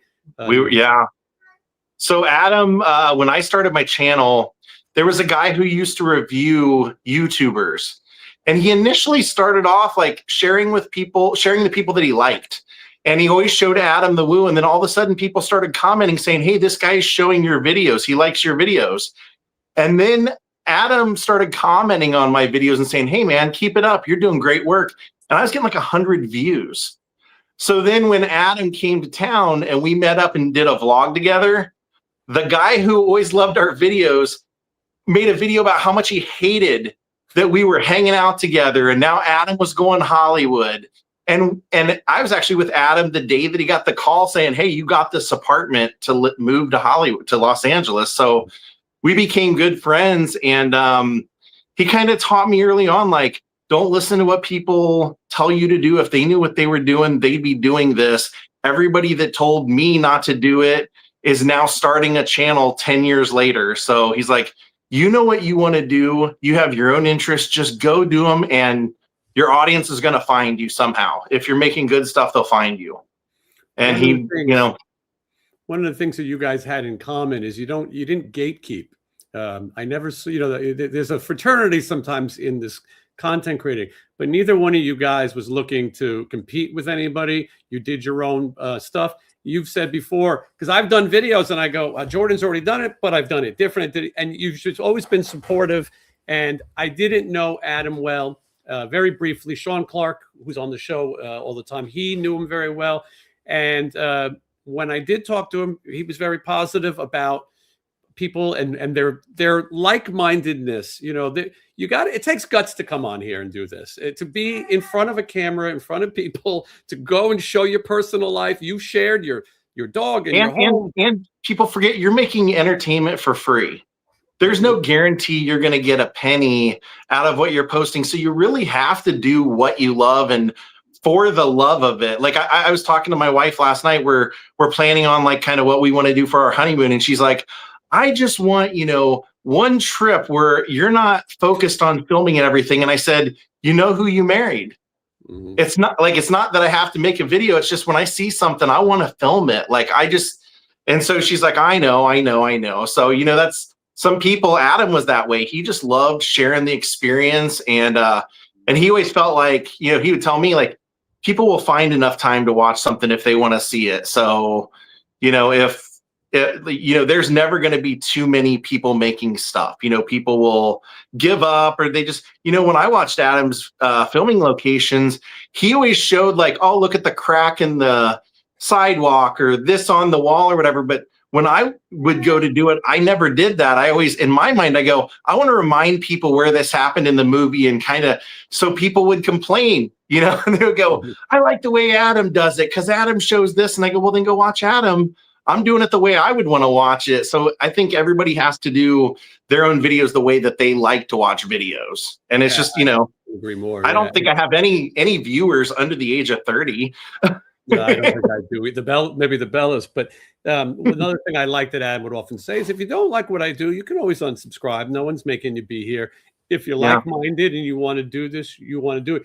Do we know what happened to Adam, or are we just, it's still too soon? Here's what I know. I was actually doing a live stream and people were sending me text messages saying, hey, there's a rumor. Do you know anything? And then while I was streaming, I was saying, I'm hesitant to say anything. Because you don't know who's a troll in the chat, and people were saying it's confirmed. So finally somebody said, no, his dad is confirmed. So I hung up the phone and ended my stream. And the moment I did, Video Bob called me and I said, hey, I don't know. And he said, well, I do. I just got a call from German in Venice, and he said he was supposed to meet up with Adam today. Went to his house, knocked on the door, rang the doorbell, nobody answered, called him, nobody answered.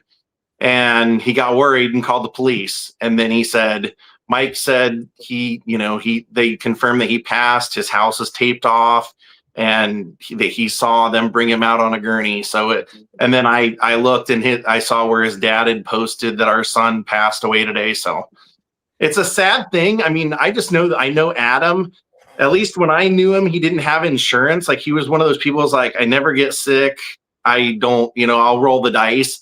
So I don't think he went to the doctor very often. I know he didn't do any drugs, no alcohol, nothing like that. I saw someone that's close to him post that he died peacefully and naturally.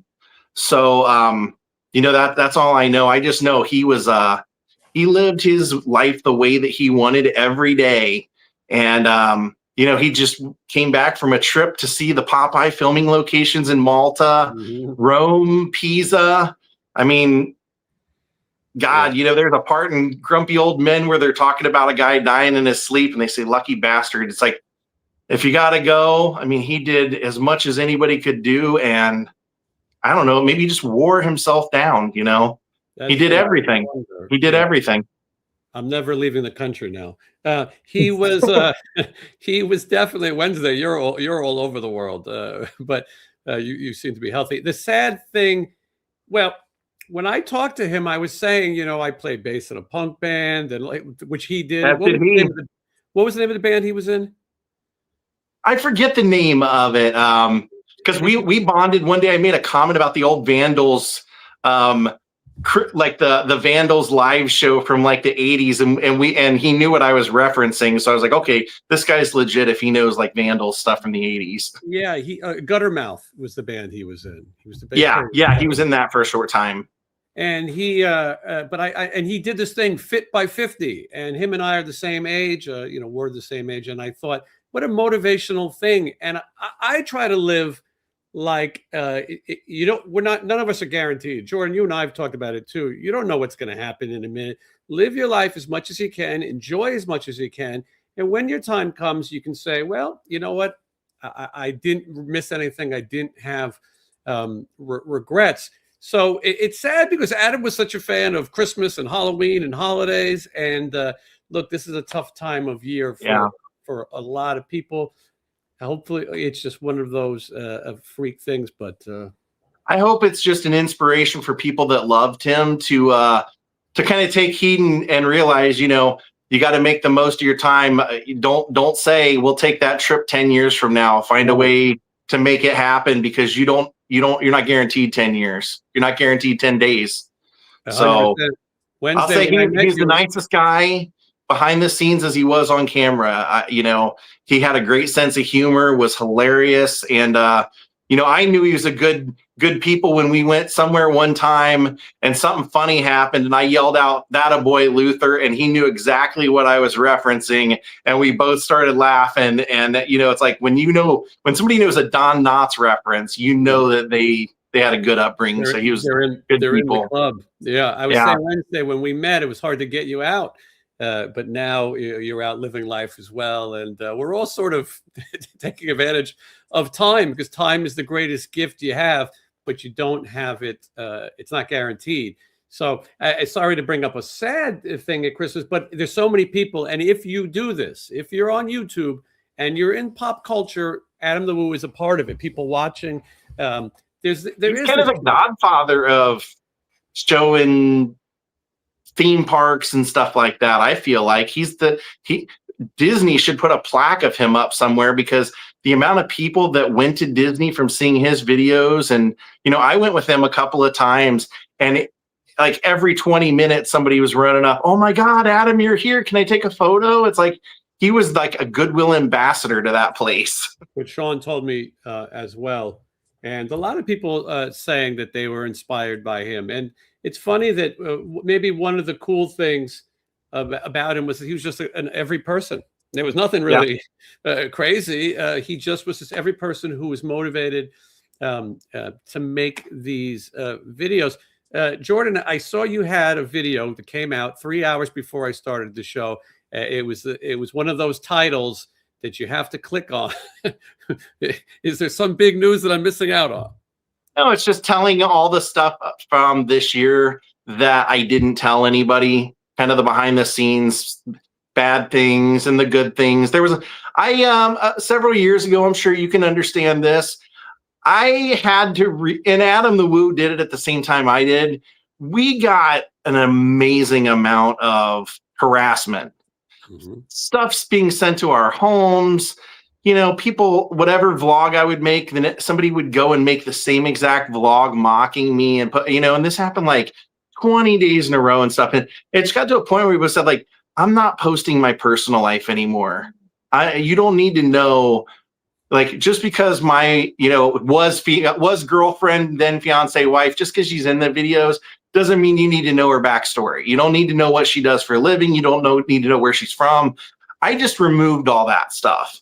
And so today I just kind of went into all the things behind the scenes that I used to talk about that kind of happened this year, and just to put things in perspective. And I actually talked about somebody dying this year and how how much it rocked me because I lost my dad when I was a kid. And so death is the one thing every year that I hope that nobody I know dies this year, so I don't have to lose anybody and have to go through that. And then, you know, like you said, literally probably an hour after I posted the video, I was doing my live stream and people are like, hey, they're saying Adam's gone. Then some people were saying, well, he posted a video yesterday saying he got in some trouble with like trespassing, and then he's just going to take a break for a couple of days. So that's what made it confusing. But when I saw his dad post something, I mean, that, and then got the call from Video Bob, I knew, you know, sadly it's 51, his time was up, you know. But he found out the hard way. He couldn't even have a friend without people digging into her background and her lifestyle and everything else. And he didn't care. But I mean, it's just, why bring that in? Why invite trouble into your life? Like I always tell my wife, I say, once you say it once, you can never take it back. So I have to be careful what I let out and what I don't, you know. You weren't going to monetize your engagement like another YouTuber I saw recently. I didn't even film it. Yeah, I mentioned that as well. I'm like, yeah, sorry. People are asking where's the wedding video. I didn't make one. Didn't feel the need to, you know, exploit my wedding for content, even though it would have been hilarious to do because I had 2 members of Kiss. I had a hilarious YouTuber that makes a gob of money getting pissed off and screaming, and then you know, had it at Debbie Reynolds' old house, and had the guy who made Macho Man's clothes made half of my wardrobe, came out of retirement after 25 years to make me stuff that looked like Macho Man. Mm-hmm. So stuff like that nobody really knew about. You know, I didn't even really mention our wedding or that we got married or anything. So stuff like that was in the video today. Yeah, John says, Jordan, just like Adam, you will continue to inspire me to keep on reaching for your dreams. I will do that, and I'll do it in Adam's memory. The vlog will never be over. It's a very nice tribute. As Adam would say at the end of his videos, the vlog is over. Yeah. I think we should all crush a empty water bottle in his honor, because he used to do that at the end for a while, and people would complain to no end. So then he told me, he goes, the more people complain, the more I'm going to do it. And for like 50 days in a row, every vlog ended with him squashing a water bottle. In this world of YouTube, same with me. If somebody tells me how I should do it, I'm going to do the opposite. If someone complains, I'll do more of it. Jordan, I'm so glad you can join me. What are your plans for Christmas? Spending it with my wife's family, and you know, now knowing, you know, if I'm able to go to Adam's funeral, if they're having a funeral or how they're doing that, I'd like to go and pay my respects, I think. And then just, you know, I'm going to spend the new year in Florida relaxing and not being cold. Yeah, I hear you. You come back and you and I will talk, and we'll do a proper interview, because I wanted to tell the Slash story, which is a great story. Maybe I'll leave it as a tease. But the first time Jordan and I met was at the Cat Club, and Slash was jamming with Tracy Guns and the Starfuckers at the time. And I've got pictures that you've never seen, and I know. So I thought those pictures were long gone, man. That's so crazy. I saw one of Jordan's videos. He goes, somebody took a picture of me at Slash, but maybe one day I'll turn up. I was the one who had the picture. And so one of these days. And then, of course, I see you in front of Cheers, the place where everyone knows your name. And I walk up and I go, I know his name. That's Jason Green. It was insane. Me, Bloss, and Matt are eating at the Cheers bar. I'm filming outside, and then I see you, and it's funny. And we've been hanging out when you get to Vegas, pinball. So anyway, you'll come back. I appreciate it. And as a lot of people are saying, you've inspired a lot of people to do this content creating and to exploring and just follow your dreams. At the end of the day, we're not guaranteed. So thank you, Jordan. Quit working for someone else. Yes, absolutely. Jordan, we'll talk soon. Thank you. I appreciate it. Peace out. Merry Christmas, everyone. Merry Christmas. That's Jordan the Lion. Check him out on YouTube, Jordan the Lion. Easy to find. A very nice guy. And I didn't just invite him on because of Adam the Woo. They were friends, but it just worked out that way. I just looked up who that guy was. I don't recognize his name. Was he the guy that Sean just did that 3 o'clock high video with? He's in Sean's video today. Yeah. Okay, that's the same guy that's dressed up like Buddy Revell in the thumbnail. Yeah. He was an interesting guy. He reached, million something viewers, crazy numbers, and proved that you can make a living doing this. Bought a house in Celebration, Florida, and he really was living his life, and he decided he was going to do international travel. This was a guy who the odds were probably against him. He worked in a feed store, and he was a Southern guy, and his father was a preacher or pastor. I know about feed stores. When I had a chicken, I had to go to the feed store to get its food. See, it's a similar upbringing. And he was, this wasn't a guy who was supposed to make it in showbiz, and he made videos and people insulted him, just like Jordan. They insult, they use your own content against you. And so this Adam guy couldn't even see a girl. If he had a girl with him, people would film it and make it into some story. I mean, people really get involved in your life. I personally don't give an F, but my life is. People do that with bands and everything. You get it, yeah. It's not just you people. I mean, it's now that people can get involved with people's lives. There are people that just dedicate this internal hatred to keep fucking with people. Yes. Well, and people who are doing well, especially, they want to tear you apart. Yeah, it's all out of jealousy, every bit of it. At the end of the day, we have the last laugh by coming on here and doing our best. I forgot to send the link to somebody, so I'm going to do that real quick, and I'm just trying to get through everything. Wednesday, the video, you and I, Christmas Eve morning, discussing our memories of television. I think people are going to enjoy that. Yes. That means you talk while I do this. Okay. Yes, we discussed all the television shows, the scenarios that sort of went in with all the old TV shows, because basically the plots were, it's a Christmas episode, so what's it going to be about? And usually they would take the Scrooge, where somebody like whoever the star of the show was had the ghost of Christmas past and present and future come and visit them. And then one of the other scenarios was somebody was trying to help out like a homeless person or something, and they bring them in and feed them and then treat them really good, and then they steal all their presents. That happened to Growing Pains. It happened to the Drummonds. Mr. Drummond got burglarized. He got burglarized. Wednesday, talk while I go pee. All right. I think you can do it. I'm just going to keep on talking. So yeah, we just covered all the grounds of all the TV shows. We talked about some cartoons. We talked about just things that popped up in our head. It was didn't really have a list, but we ended up covering pretty much everything. I talked about Andy Griffith. We talked about the Brady Bunch, Growing Pains, Good Times, Saved by the Bell, I believe. It's quite a bit of stuff we talked about, but it was good. You guys are going to enjoy it, and you'll get it just in time for Christmas. I'll answer some questions here in the chat while Jason is urinating. Speaking of urinating, last show I talked about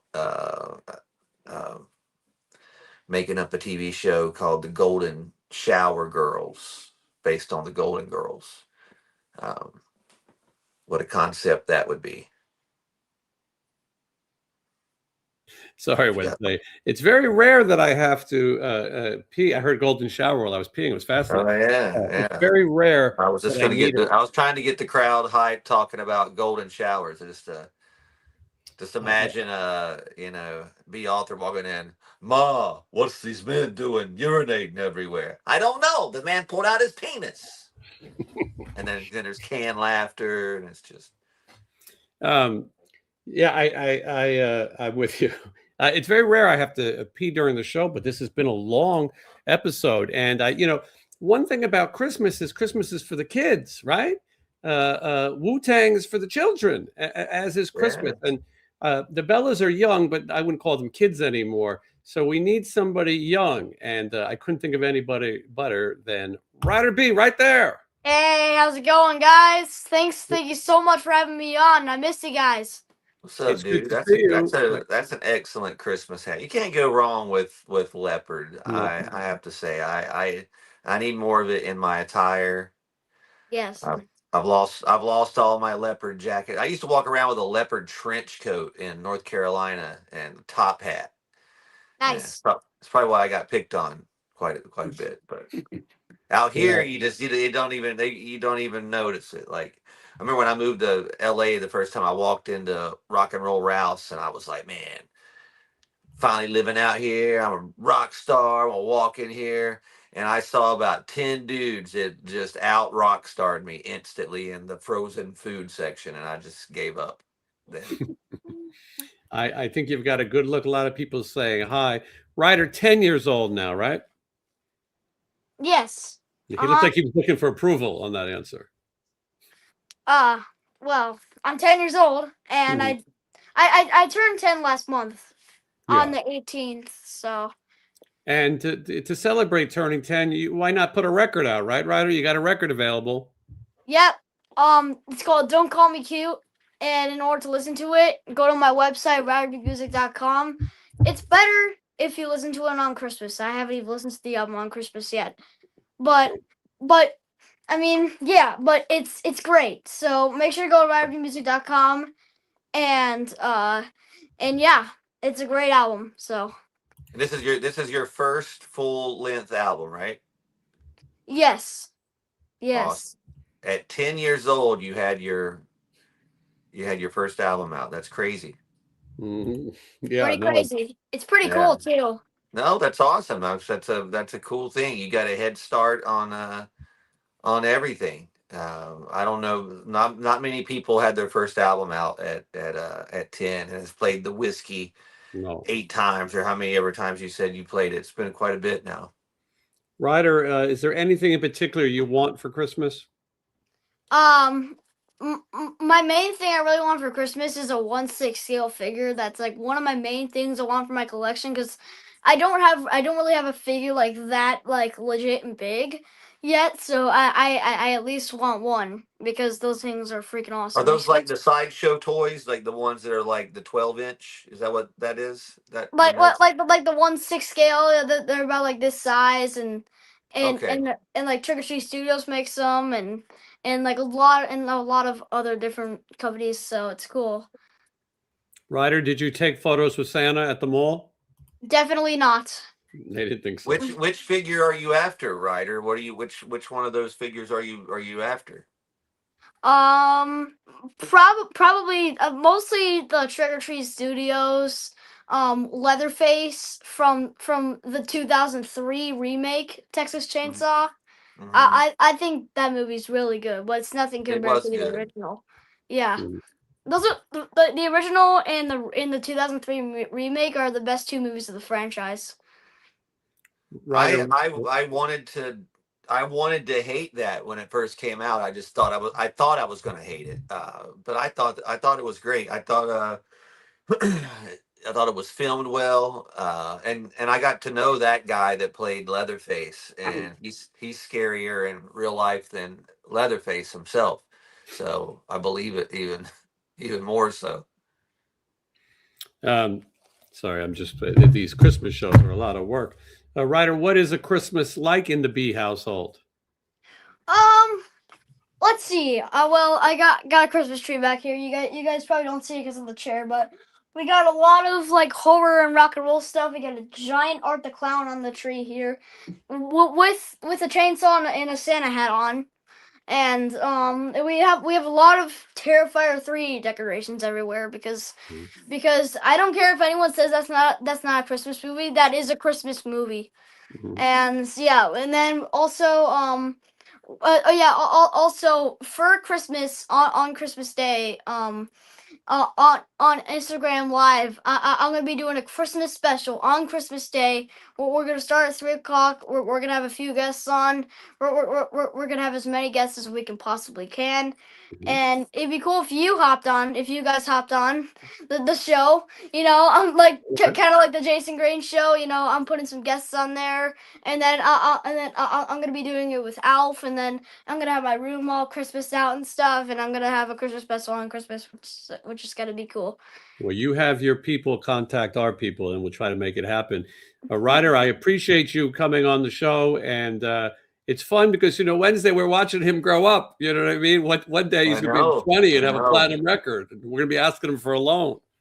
Yeah, it's cool. It's cool to watch. And congratulations, we both put records out this year. It's a good for people that don't know what that feels like. It's hard to explain to people how hard you work on something and to get it past the studio and to get the artwork done and to get a physical copy and to give it to people and then have them tell you that it's awesome. It's just it's a feeling that it's hard to explain to people, but it's addictive and it makes you want to do another one and make it better and just totally.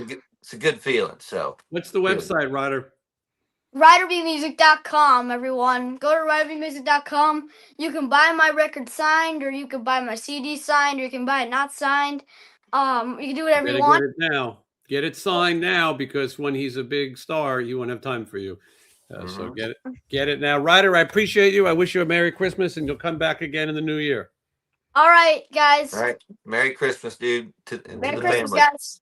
Thank you. That's Ryder. Ryder's a good friend of the show, and I'm happy. I want to see good things happen for Wednesday. I have a big finale planned, but this finale never shows up in the past, and we'll see if it happens tonight. But hold on, I'm texting the finale, and then after that, Michelle will come in, and I'll say my thank yous to everybody for a year of broadcasting. A lot of people say another year. A lot of people giving their best wishes. People watching all the way in Tokyo. We've had 300 people in and out almost all night. A lot of people here, and a lot of people will watch this.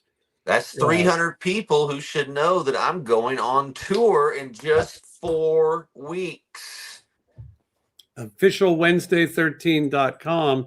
If you really are in the Christmas spirit, go out and give your friends the gift of a Wednesday 13 meet and greet. Get a meet and greet. Not $1 million.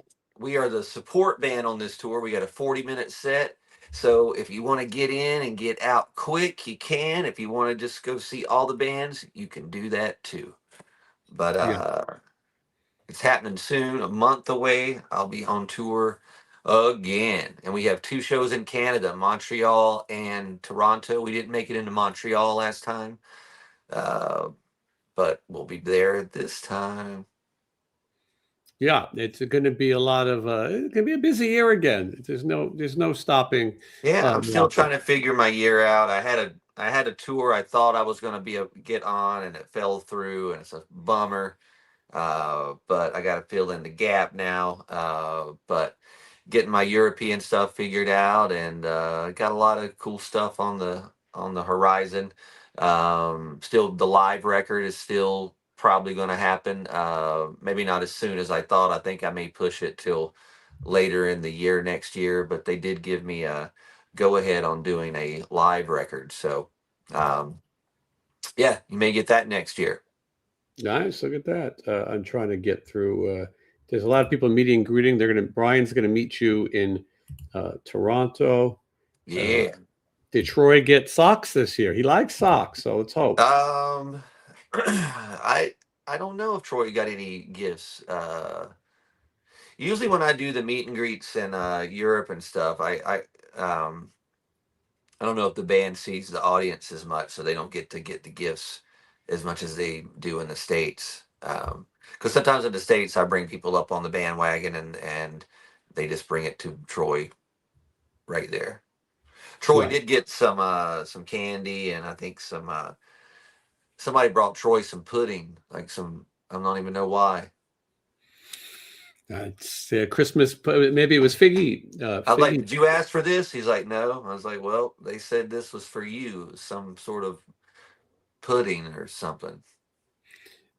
Yeah, I hope someone tried it for him first. This will not be the last show of the year. I think Wednesday and I will be back. Let's take a look here. Hold on. Let's look at the old calendar. There's one more Wednesday this year. Yeah. There's actually, there's two more. New Year's Eve. This week and next week. I'm considering a New Year's Eve special. We'll see what people think. I may do it. I am not going to go out and brave the world on New Year's Eve. I am going to have a nice New Year's at home. So I thought about it. Maybe not a full-on countdown, or maybe I would do the East Coast countdown, which would be 9 p.m. It could happen if people seem to want that sort of thing. Also, new episodes are still coming out. Christmas Eve morning when you wake up, which is Wednesday, right? It is Wednesday. Then you'll be able to see Wednesday and I discuss our favorite memories of our youth with watching Christmas episodes of television. And then Robert Brian Wilson interview came out today. Did you like the movie Silent Night, Deadly Night? It was okay. It wasn't my favorite. I think I like the idea and the poster and everything better than the actual movie. Well, the poster was everything to me. But I will say I watched it again recently, and I don't know. I kind of fell for it. I like the girl and the antlers. Linnea Quigley. Yeah.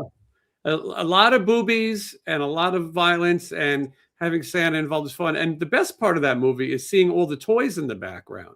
They work in a toy store. You couldn't do that anymore. The toys were a lot. It looks like behind you, there's G.I. Joe. They had Mickey Mouse. All that stuff. Watch that again. I haven't watched it in a while. There's Smurfs toys. Muppets are everywhere. I think you might need to give it one more Christmas of watching. I'll give it a good Christmas try. Some people say they prefer Black Christmas. I like Black Christmas, but it's a little slow. And I don't think Olivia Hussey takes her clothes off. We might have young people. I shouldn't say anything. She was hot, though. Have we heard about Adam Wu? Yes, unfortunately, we've heard it and we've been discussing it. It is news in this world. Somebody said that Stephen Piercy is on the Billy Corgan interview. He is. Somebody else says Billy Corgan's podcast is unwatchable and he's a terrible interviewer. I don't know. I know his music is boring as shit. I've watched his podcast. Yeah. You love it? Yeah.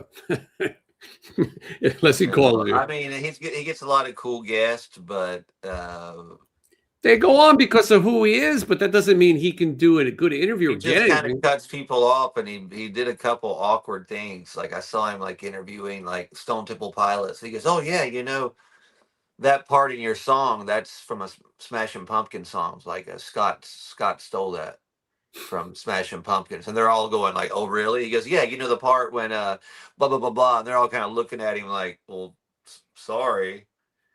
But he wasn't like being rude about it, but he just was like in the middle of a conversation. He's very I don't know. I think he could be a better interviewer if he shut up and listen. Doing that. Yeah, and he interrupts a lot. And that he didn't make it about himself. It's very difficult to be, he's famous in his own right, and he has his own band. It's very difficult to put that aside. This goes for Chris Jericho as well. I haven't seen his show. I don't know if it's good or not, but you look at him and you look at a wrestler, it's hard to take it away. With me, there are people who like my live videos like this, and there's people who like the tour diaries. But when it comes to an interview, it's not about me. It's about the guest and what they have to say. And sometimes you have to walk people along a little bit. Some people don't talk as much. It's great when you get a guest who talks in sound bites. That's the gift that keeps on giving the whole season round. Right now should be our last person. Again, they never show up, so I feel like they won't this year either.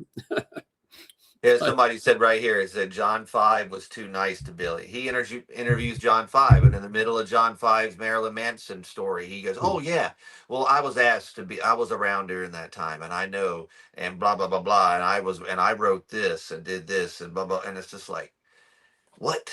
Who are we interviewing here, yeah. Mr. Corgan? And doesn't he have enough of his own accomplishments? Why does he have Why can't he put that aside? I don't know. I just find his interviewing strange. I don't dislike him. I don't dislike Smashing Pumpkins. I don't. It's just weird. He just literally interviews people and then just sort of kind of hijacks it and says weird stuff, and then it's kind of like, oh, all right. Yeah. Next. I didn't want to I don't want to watch his interviews, even with good people. And then one thing I will also say is I went to see Marilyn Manson open for the Smashing Pumpkins, and I'm not going to lie, 3 songs into Smashing Pumpkins, I hightailed it out of there. You know, first of all, going on after Manson, that's a bit of a challenge. And a Smashing Pumpkins, I think it's boring. And look, he's not inviting me on anytime soon, so I'm okay with it. But I find him to be a tad boring. People say they like Jericho better because he doesn't have an ego. I like Chris Jericho. I haven't really watched his show, but as a person and my experiences meeting Chris, he's been super cool dude. He's a big fan of Murder Dolls. He said I remember when I met him, he said, "Yeah, you guys are awesome. You guys remind me of a real mean, faster Pussycat." Well, he does know his stuff, and I don't know. I think he's good. So there are some people here who are saying they like him. So yeah, listen, everybody can like what they want. I like Cringer behind you. Cringer.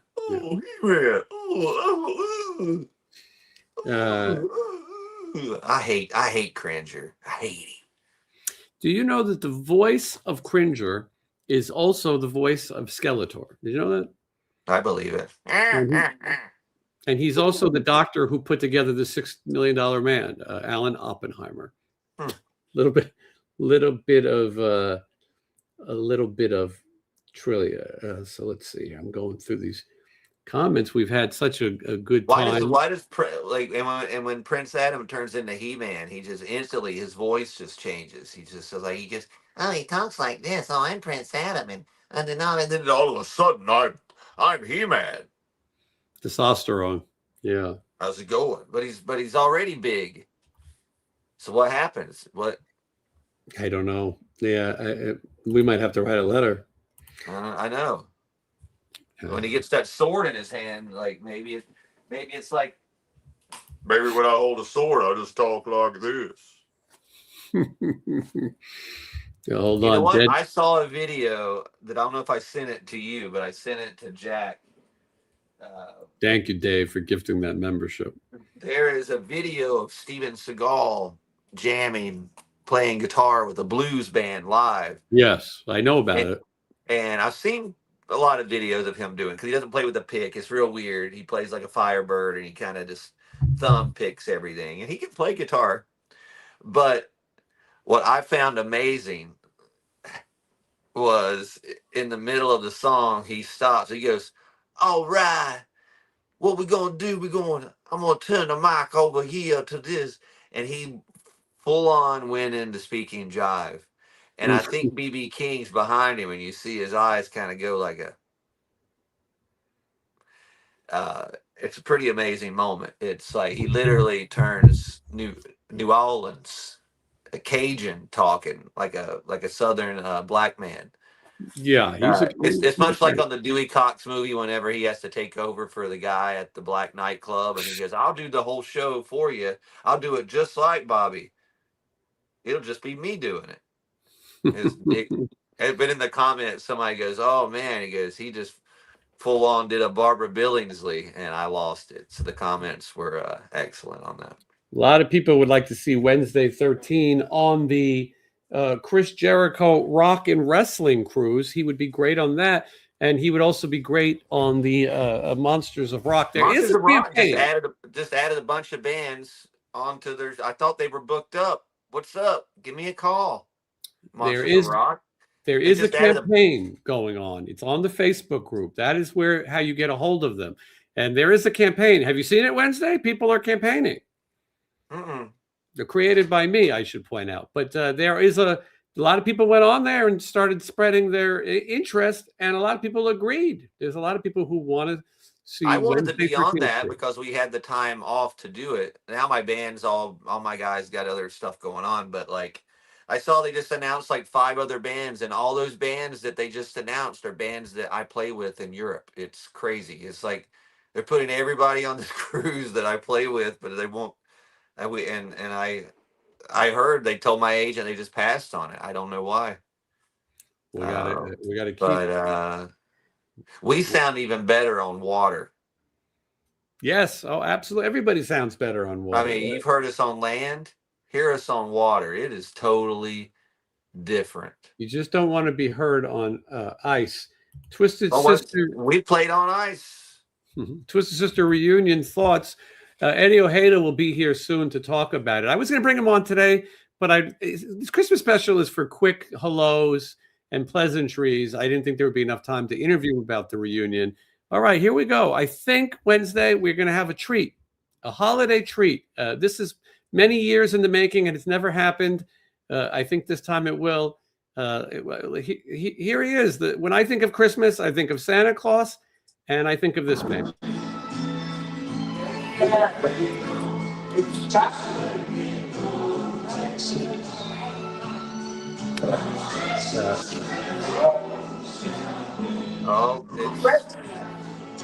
Very Merry Christmas. We're popping here in Rensselaer, Indiana. I just want to say hello to everybody. Merry Christmas, Happy New Year, and also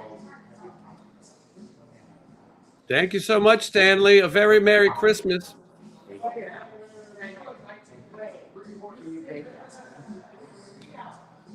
I don't know where he is. Is he inside of a crane machine? He's in a crane machine, I think. Oh, hold on. His picture went out. That might be all we're going to get. Oh, well. For those of you who are not familiar with Stanley of the band Life, Sex, and Death, their guitar player co-produced your album. I think he's performing, but we can't see him right now. Oh, there he is. There he is. That's Stanley in his natural habitat. Stanley, can you hear us? I can hear you. Yes, indeed, Jason. Thank you so much for having me here. We're popping here in Rensselaer, Indiana. And it's been popping this year, 2026. I know you're going to have me on again. I hope. I'm so grateful to you for bringing me out and making me, see the light of music again. I'm just here to talk to all the people that are lonely out there. I'm at a little dive bar called Springs in Rensselaer, Indiana. And I'm thinking there's a lot of lonely people out there. I've had a lot of lonely times myself on these holidays. This is my mother's stair on it. What's left of her, I cherish. And I shake her when I beat her down. I shake her when I'm on these holidays, when I'm alone. All alone. There's a lot of people out there that are alone. And we think about them. We don't just celebrate. It's nice that we got people around here everywhere. Shaking their hand and all that. Having the fruitcakes. But there's people that are lonely out there, and those are the people I'm thinking about. And people that are alone. So, let's make some music for everybody. Thank you, Stanley.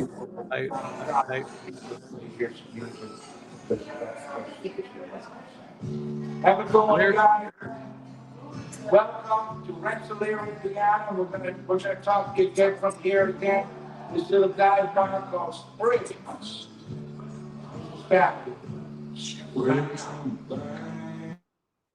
Well, it's almost like he's the best.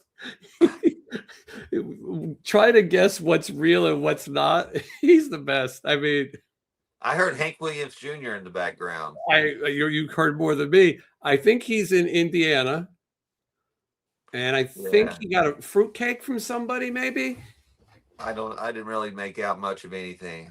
He said that he felt for people who were alone. I did hear that at Christmas time. He was saying that a lot of people.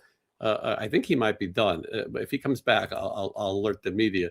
But last year, I asked him to come on the Christmas special, and he came on 1 minute before I started. And when the show started, he never came. He never came back.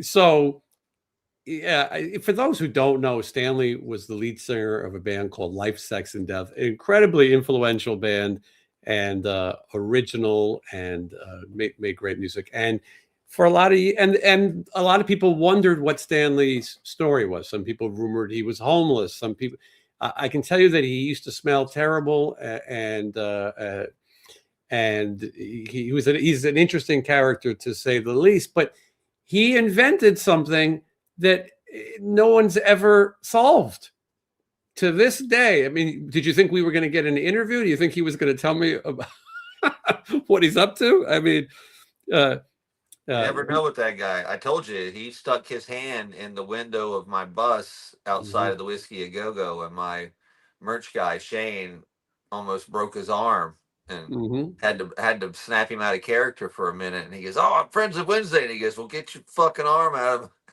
He just wanted to say hi to you. And well, you know, I mean, in all fairness, I mean, it was like a homeless guy reaching into our bus, so he's lucky he didn't get his arm removed. Yes. But wouldn't that be a weird connection or deconnection? But yeah, I'm so glad he could join us. Wednesday, I'm going to wrap up. I appreciate you. You and I will be together on Christmas Eve morning, and I'm going to go through the last questions and comments and thank yous. Official Wednesday13.com. It's been another great broadcasting year. You haven't seen The Last of Us. Will be lots more. Also, January 3rd. Mark it in your calendars right there in that room. He's turning into He-Man right now, about to get a masculine voice. You will get to bid on some of Wednesday's personal collections and memorabilia, and there's stuff for people of all different price ranges. We're going to have a good time. Wednesday, I wish you a Merry Christmas. I'll talk to you. Merry Christmas. Thank you. And Wednesday 13 right there. There he is. Thank you, Wednesday. This has been a fun show. They never go exactly the way you expect. I will say that everyone did show up. That's a good thing. Everyone on my list, I'm looking, made it. Niko McBrain, what a treat. And what a nice guy. Not an act. That is a nice guy. And I feel bad when I do this. I'm like, I'm going to invite people on. Normally, when it's Toys for Tots, you can go, well, it's for a charity. We already did the charity. We already raised the money. But how great to kick off the show. If you tuned in late, go back and watch it from the beginning. Please like this video. The Christmas videos get buried. These live videos, YouTube doesn't reward people for live videos. They like pre-recorded, and even those sometimes they don't like. So a big thank you to Nicko McBrain of Iron Maiden, or the great Rock and Ribs restaurant in Coral Springs that he owns with his partner Mitch. And then Paul Shortino, Duke Fame himself of Rough Cut, Quiet Riot, King Cobra. He was joining us and it sang an amazing a cappella of Please Come Home for Christmas for us, followed by longtime friend of the show, Oz Fox. I'm the only person who has been on every single Christmas episode, besides me, and maybe Michelle. I think she might have been on them all. And then, of course, Wednesday 13, my partner in crime, always happy to have him and help me get through these shows. Taime Downe, it's just a classy guy. I'm so happy to see that he's doing well. I wanted other people to see that he's doing well. If he's doing well at Christmas, you can too. Jordan the Lion, first time on the show. I know a lot of people on my channel like Jordan. A lot of people came from Jordan's channel here, which is awesome. And I would like to return the favor to him. The Bellas, we got to keep young rock and roll music alive, got to inspire young people to make music. So the Bellas were fantastic, tremendous, huge. And then Ryder B, the youth, again, Ryder B, 10 years old. He's got an album out. You can check it out. I appreciate him stopping by. And then Stanley, look, I don't know what we got, but I'm so glad we got it. I appreciate him. If he came on and just went, so I went down to the mall today and was shopping for Christmas, it would not be the same. You know what else wouldn't be the same? If Michelle wasn't here to say hello. So let's get Michelle in here. Do you want to sit with where the here? Michelle, when we first met, my first birthday, she got me these Build-A-Bear vacation bears, which obviously I love. And were you not sure that you could ever top it? I still don't think I've ever topped it. It was good. I knew you were a keeper then. I don't think you're in frame though. There you are. And let's let's take a look at some of these comments while you're here so you can see some of the psychopaths and rude people as well. And most people are nice. Actually, has it been, you mod as well, has it been a nice night of people? For the most part. Any There was crazy? some weird drama going on earlier. I I'm saw. not sure what that was about. I saw they were mad at somebody, and then they said They were mad at each other. yeah, but somebody didn't like somebody talking about somebody. I don't know. Maybe it was Adam or something. I don't know. Although in times of death, it's not the time to talk bad of someone. Merry Christmas to Jason, Michelle, and Kitty. I hope the Kitty gets a name from Santa. We do too. A lot of work. We discovered that Kitty is a girl because Kitty went into heat and makes noise. She stayed quiet most of the show. She's going to have to go to a doctor and get fixed. She didn't appreciate me chasing her around. No. Okay. A lot of Merry Christmases. Thank you so much. I appreciate every one of you. If you're new here, you know, Adam the Woo, may he rest in peace, he used to say, I don't ask anyone to like and subscribe. I just do my content. If you want to, you do it. And I hope to get there one day. I've got to get to millions of viewers first. I still need every single like on this video, every comment. I need it all. I'm trying though. Thank you, Jason and Michelle, for another awesome show. Michelle does a lot of work behind the scenes. Believe me, this stuff doesn't just happen. If she wasn't here, we'd be in trouble. If she likes to handle my balls and then send them to you. If you want to get this, links in the description, and it's 15% off with code New Year. Hold on, I'm just trying to show everybody's. Try to get as many of these comments as I can. Merry Christmas from Marshall and Angie. Marshall and Angie, you guys are awesome. Thank you so much. Hope I'll see you out there on the road again. Michelle, is the glue that keeps the ship together. I would agree. So true. And Michelle, happy to the two of you. The Jeff is so nice. Jeff is Michelle. You're going to buy yourself something nice. We did a lot for the kids. Now your gift for you is more than deserved. Shannon rocks. Thank you so much. Fun show tonight. I'm glad you liked it. For those of you who saw your first Christmas show, I think I think you saw a fun thing that most shows can't offer. How many times can you go on? You're still not really in the frame, and you look so much nicer than me. Go ahead. There you go.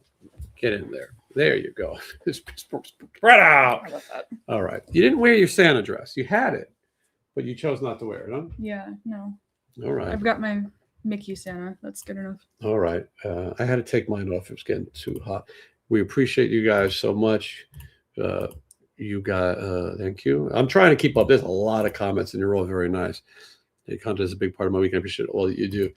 I thank you, and I will say to you something about this world of influencing. I put my life on camera toward Iris.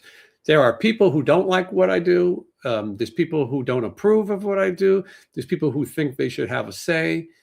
I have a job to do as a tour manager. I also have a job here as a content creator. It's tricky. You do for the people who care, and then you don't care about the people who don't care about you. So it's tricky. Nasty comments and things mean nothing to me. That's why you have to have a thick skin to do this. You know, we watched a lot of Adam the Woo videos. It's kind of crazy. He became part of my life. We just saw him a few weeks ago too. We saw him at Disney. And we saw him at CreepyCon, and that's where we had a nice talk with him.